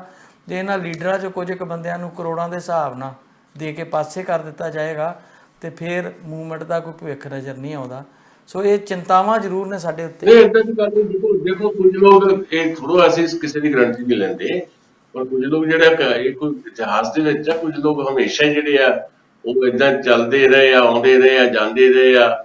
ਸਰਕਾਰਾਂ ਜਾਂ ਜਿਹੜੀ ਸਟੇਟ ਆ ਉਹ ਆਪਣੇ ਲੈਵਲ ਤੇ ਉਹਨਾਂ ਨੂੰ ਜਿਹੜਾ ਕੰਟਰੋਲ ਕਰਦੀਆਂ ਰਹੀਆਂ। ਹੁਣ ਵੀ ਹੋ ਜਾਣਗੇ 2-4 ਬੰਦੇ ਮੈਨੇਜ ਹੋ ਸਕਦੇ ਆ, ਪਰ ਉਹਦੇ ਨਾਲ ਸਾਰਾ ਅੰਦੋਲਨ ਜਿਹੜਾ ਆ ਉਹਨੂੰ ਖਰੀਦਿਆ ਜਾਏਗਾ। ਏਦਾਂ ਥੋੜ੍ਹਾ ਵਿਅਕਤੀ ਚੱਲ ਜਾਂਦਾ, ਅੰਦੋਲਨ ਥੋੜ੍ਹਾ ਖਤਮ ਹੁੰਦਾ। ਇੱਕ ਜਥੇਬੰਦੀ ਦਾ ਕੋਈ ਲੀਡਰ ਜੇ ਪਤਾ ਲੱਗ ਜਾਏਗਾ ਤਾਂ ਬਾਕੀ ਜਥੇਬੰਦੀ ਥੋੜ੍ਹਾ ਨਾਲ ਚੱਲ ਜਾਂਦੀ ਉਹਦੇ। ਨਹੀਂ, ਆਪਾਂ ਦੇਖਿਆ ਜੀ, ਆਪਾਂ ਮਾਨ ਸਾਹਿਬ ਦੇ ਭੁਪਿੰਦਰ ਸਿੰਘ ਮਾਨ ਦੇ ਕੇਸ 'ਚ ਵੇਖਿਆ, ਉਹਨਾਂ ਨੂੰ ਪਹਿਲਾਂ ਉਹ 3 ਮੈਂਬਰੀ ਕਮੇਟੀ 'ਚ ਪਾਇਆ ਗਿਆ, ਉਹ ਬੈਕ ਆਊਟ ਕਰ ਗਏ ਹਾਲਾਤ ਨੂੰ ਵੇਖ ਕੇ, ਹੁਣ ਉਹਨਾਂ ਨੂੰ ਫੇਰ ਉਹ 'ਚ ਪਾ ਲਿਆ। ਅਜੇ ਤੱਕ ਉਹਨਾਂ ਦਾ ਕੋਈ ਬਿਆਨ ਨਹੀਂ ਆਇਆ। ਵੈਸੇ ਆਪਣੇ ਮਿੱਤਰ ਨੇ, ਉਹ ਬੜੇ ਚੰਗੇ ਮਿੱਤਰ ਨੇ। ਉਹਨਾਂ ਦੀ ਜਥੇਬੰਦੀ ਕਿੱਥੇ ਆ? ਉਹਨਾਂ ਦੀ ਜਥੇਬੰਦੀ ਥੱਲੇ ਕੋਈ ਉਹਨਾਂ ਦਾ ਕੋਈ ਕਾਡਰ ਤਾਂ ਹੈ ਨਹੀਂ ਨਾ, ਨਾ ਹੀ ਹੈ ਨਾ। ਬਿਲਕੁਲ ਕਾਡਰ ਸਾਰਾ ਸ਼ਿਫਟ ਹੋ ਜਾਂਦਾ ਹੁੰਦਾ। ਕਾਡਰ ਹਮੇਸ਼ਾ ਦੇਖੋ, ਇਤਿਹਾਸ ਇਹੀ ਦੱਸਦਾ ਵੀ ਜੇ ਕੋਈ ਲੀਡਰ ਇਦਾਂ ਦੀ ਬੇਈਮਾਨੀ ਕਰਦਾ ਤੇ ਉਹਦਾ ਕਾਡਰ ਸ਼ਿਫਟ ਹੋ ਜਾਂਦਾ। ਪਰ ਕਾਡਰ ਹੌਲੀ ਹੌਲੀ ਕਿਸਾਨ ਸਾਹਿਬ, ਮੈਂ ਤੇ ਭੁਪਿੰਦਰ ਸਿੰਘ ਮਾਨ ਦੇ ਉਹਨਾਂ ਦਿਨਾਂ ਨੂੰ ਜਾਣਦਾ ਜਦੋਂ ਸਾਡੇ ਸੈਮੀਨਾਰਾਂ ਤੇ ਆਉਂਦੇ ਰਹੇ ਆ ਤੇ ਧਨੀ ਰਾਮ ਚਾਤਰਕ ਦੀਆਂ ਕਵਿਤਾਵਾਂ ਬੋਲ ਕੇ ਸਾਨੂੰ ਦੱਸਦੇ ਹੁੰਦੇ ਸੀ ਕਿ ਤੇਰਾ ਕੋਈ ਮਿੱਤਰ ਨਹੀਂ, ਜੱਟ ਨੂੰ ਕਹਿੰਦੇ ਸਾਰੇ ਤੇਰੀ ਬੋਟੀਆਂ ਖਾਣ ਨੂੰ ਬੈਠੇ ਆ, ਤੇਰਾ ਲਹੂ ਨਿਚੋੜਨ ਨੂੰ ਬੈਠੇ ਆ। ਤੇ ਜੇ ਫਿਰ ਉਹ ਲੀਡਰ ਹੀ ਦੂਜੀ ਧਿਰ 'ਚ ਸ਼ਾਮਲ ਹੋ ਜੇ ਤੇ ਫਿਰ ਕੀ ਕਹੀਏ? ਉਹ ਕੋਈ ਨਹੀਂ, ਕੋਈ ਗੱਲ ਨਹੀਂ, ਅਸੀਂ ਕੁਝ ਕਿਸੇ ਤੇ ਦਾਅਵਾ ਨਹੀਂ ਕਰ ਸਕਦੇ, ਪਰ ਲੋਕ ਜਿਹੜੇ ਆ ਫਿਰ ਇਸੇ ਕਰਕੇ ਲੋਕ ਦਵਾ ਦੇ ਅੱਗੇ ਝੁਕਦੇ ਆ। ਤੁਸੀਂ ਕਹੋ ਅਸਤੀਫੇ ਦਿੰਦੇ ਆ, ਕਈ ਨਹੀਂ ਦਿੰਦੇ, ਤੇ ਫਿਰ ਉਹਨਾਂ ਨੂੰ ਐਸਕੇਐਮ ਦਾ ਹਿੱਸਾ ਵੀ ਤਾਂ ਨਹੀਂ ਬਣਾਇਆ ਗਿਆ ਨਾ ਅਲਟੀਮੇਟਲੀ। ਸੋ ਕੋਈ ਨਹੀਂ, ਇਹ ਤਾਂ ਵਰਤਾਰੇ ਆ, ਹੁੰਦੇ ਰਹਿੰਦੇ ਆ, ਕਿਸੇ ਇੱਕ ਤੇ ਯਕੀਨ ਨਹੀਂ ਕੀਤਾ ਜਾ ਸਕਦਾ। ਤੇ ਕੋਈ ਗੱਲ ਨਹੀਂ, ਦੇਖਦੇ ਆ ਕੀ ਹੁੰਦਾ। ਅੰਦੋਲਨ ਤਾਂ ਹੋਣਗੇ, ਅੰਦੋਲਨ 'ਚ ਜਿਹੜਾ ਲੀਡਰ ਕੋਈ ਹੋਵੇ ਨਾ ਹੋਵੇ, ਲੋਕ ਹੋਣਗੇ, ਲੀਡਰ ਆਉਂਦੇ ਜਾਂਦੇ ਰਹਿੰਦੇ ਆ। ਬਿਲਕੁਲ, ਤੁਸੀਂ ਠੀਕ ਕਿਹਾ, ਲੋਕ ਰਹਿਣਗੇ ਤੇ ਲੋਕਾਂ ਲਈ ਲੜਾਈ ਚੱਲਦੀ ਰਹੂਗੀ, ਅੰਦੋਲਨ ਚੱਲਦੇ ਰਹਿਣਗੇ। ਤੁਹਾਡਾ ਬਹੁਤ ਬਹੁਤ ਸ਼ੁਕਰੀਆ, ਬਹੁਤ ਧੰਨਵਾਦ ਤੁਹਾਡਾ ਜੀ। ਤੇ ਅਗਲੇ ਪ੍ਰੋਗਰਾਮ 'ਚ ਦੁਬਾਰਾ ਮਿਲਦੇ ਹਾਂ। ਬਹੁਤ ਧੰਨਵਾਦ। ਇਹ ਹੈ ਟੀਵੀ ਪੰਜਾਬੀ ਦੁਨੀਆ, ਆਪਣੀ ਬੋਲੀ ਆਪਣਾ ਮਾਣ।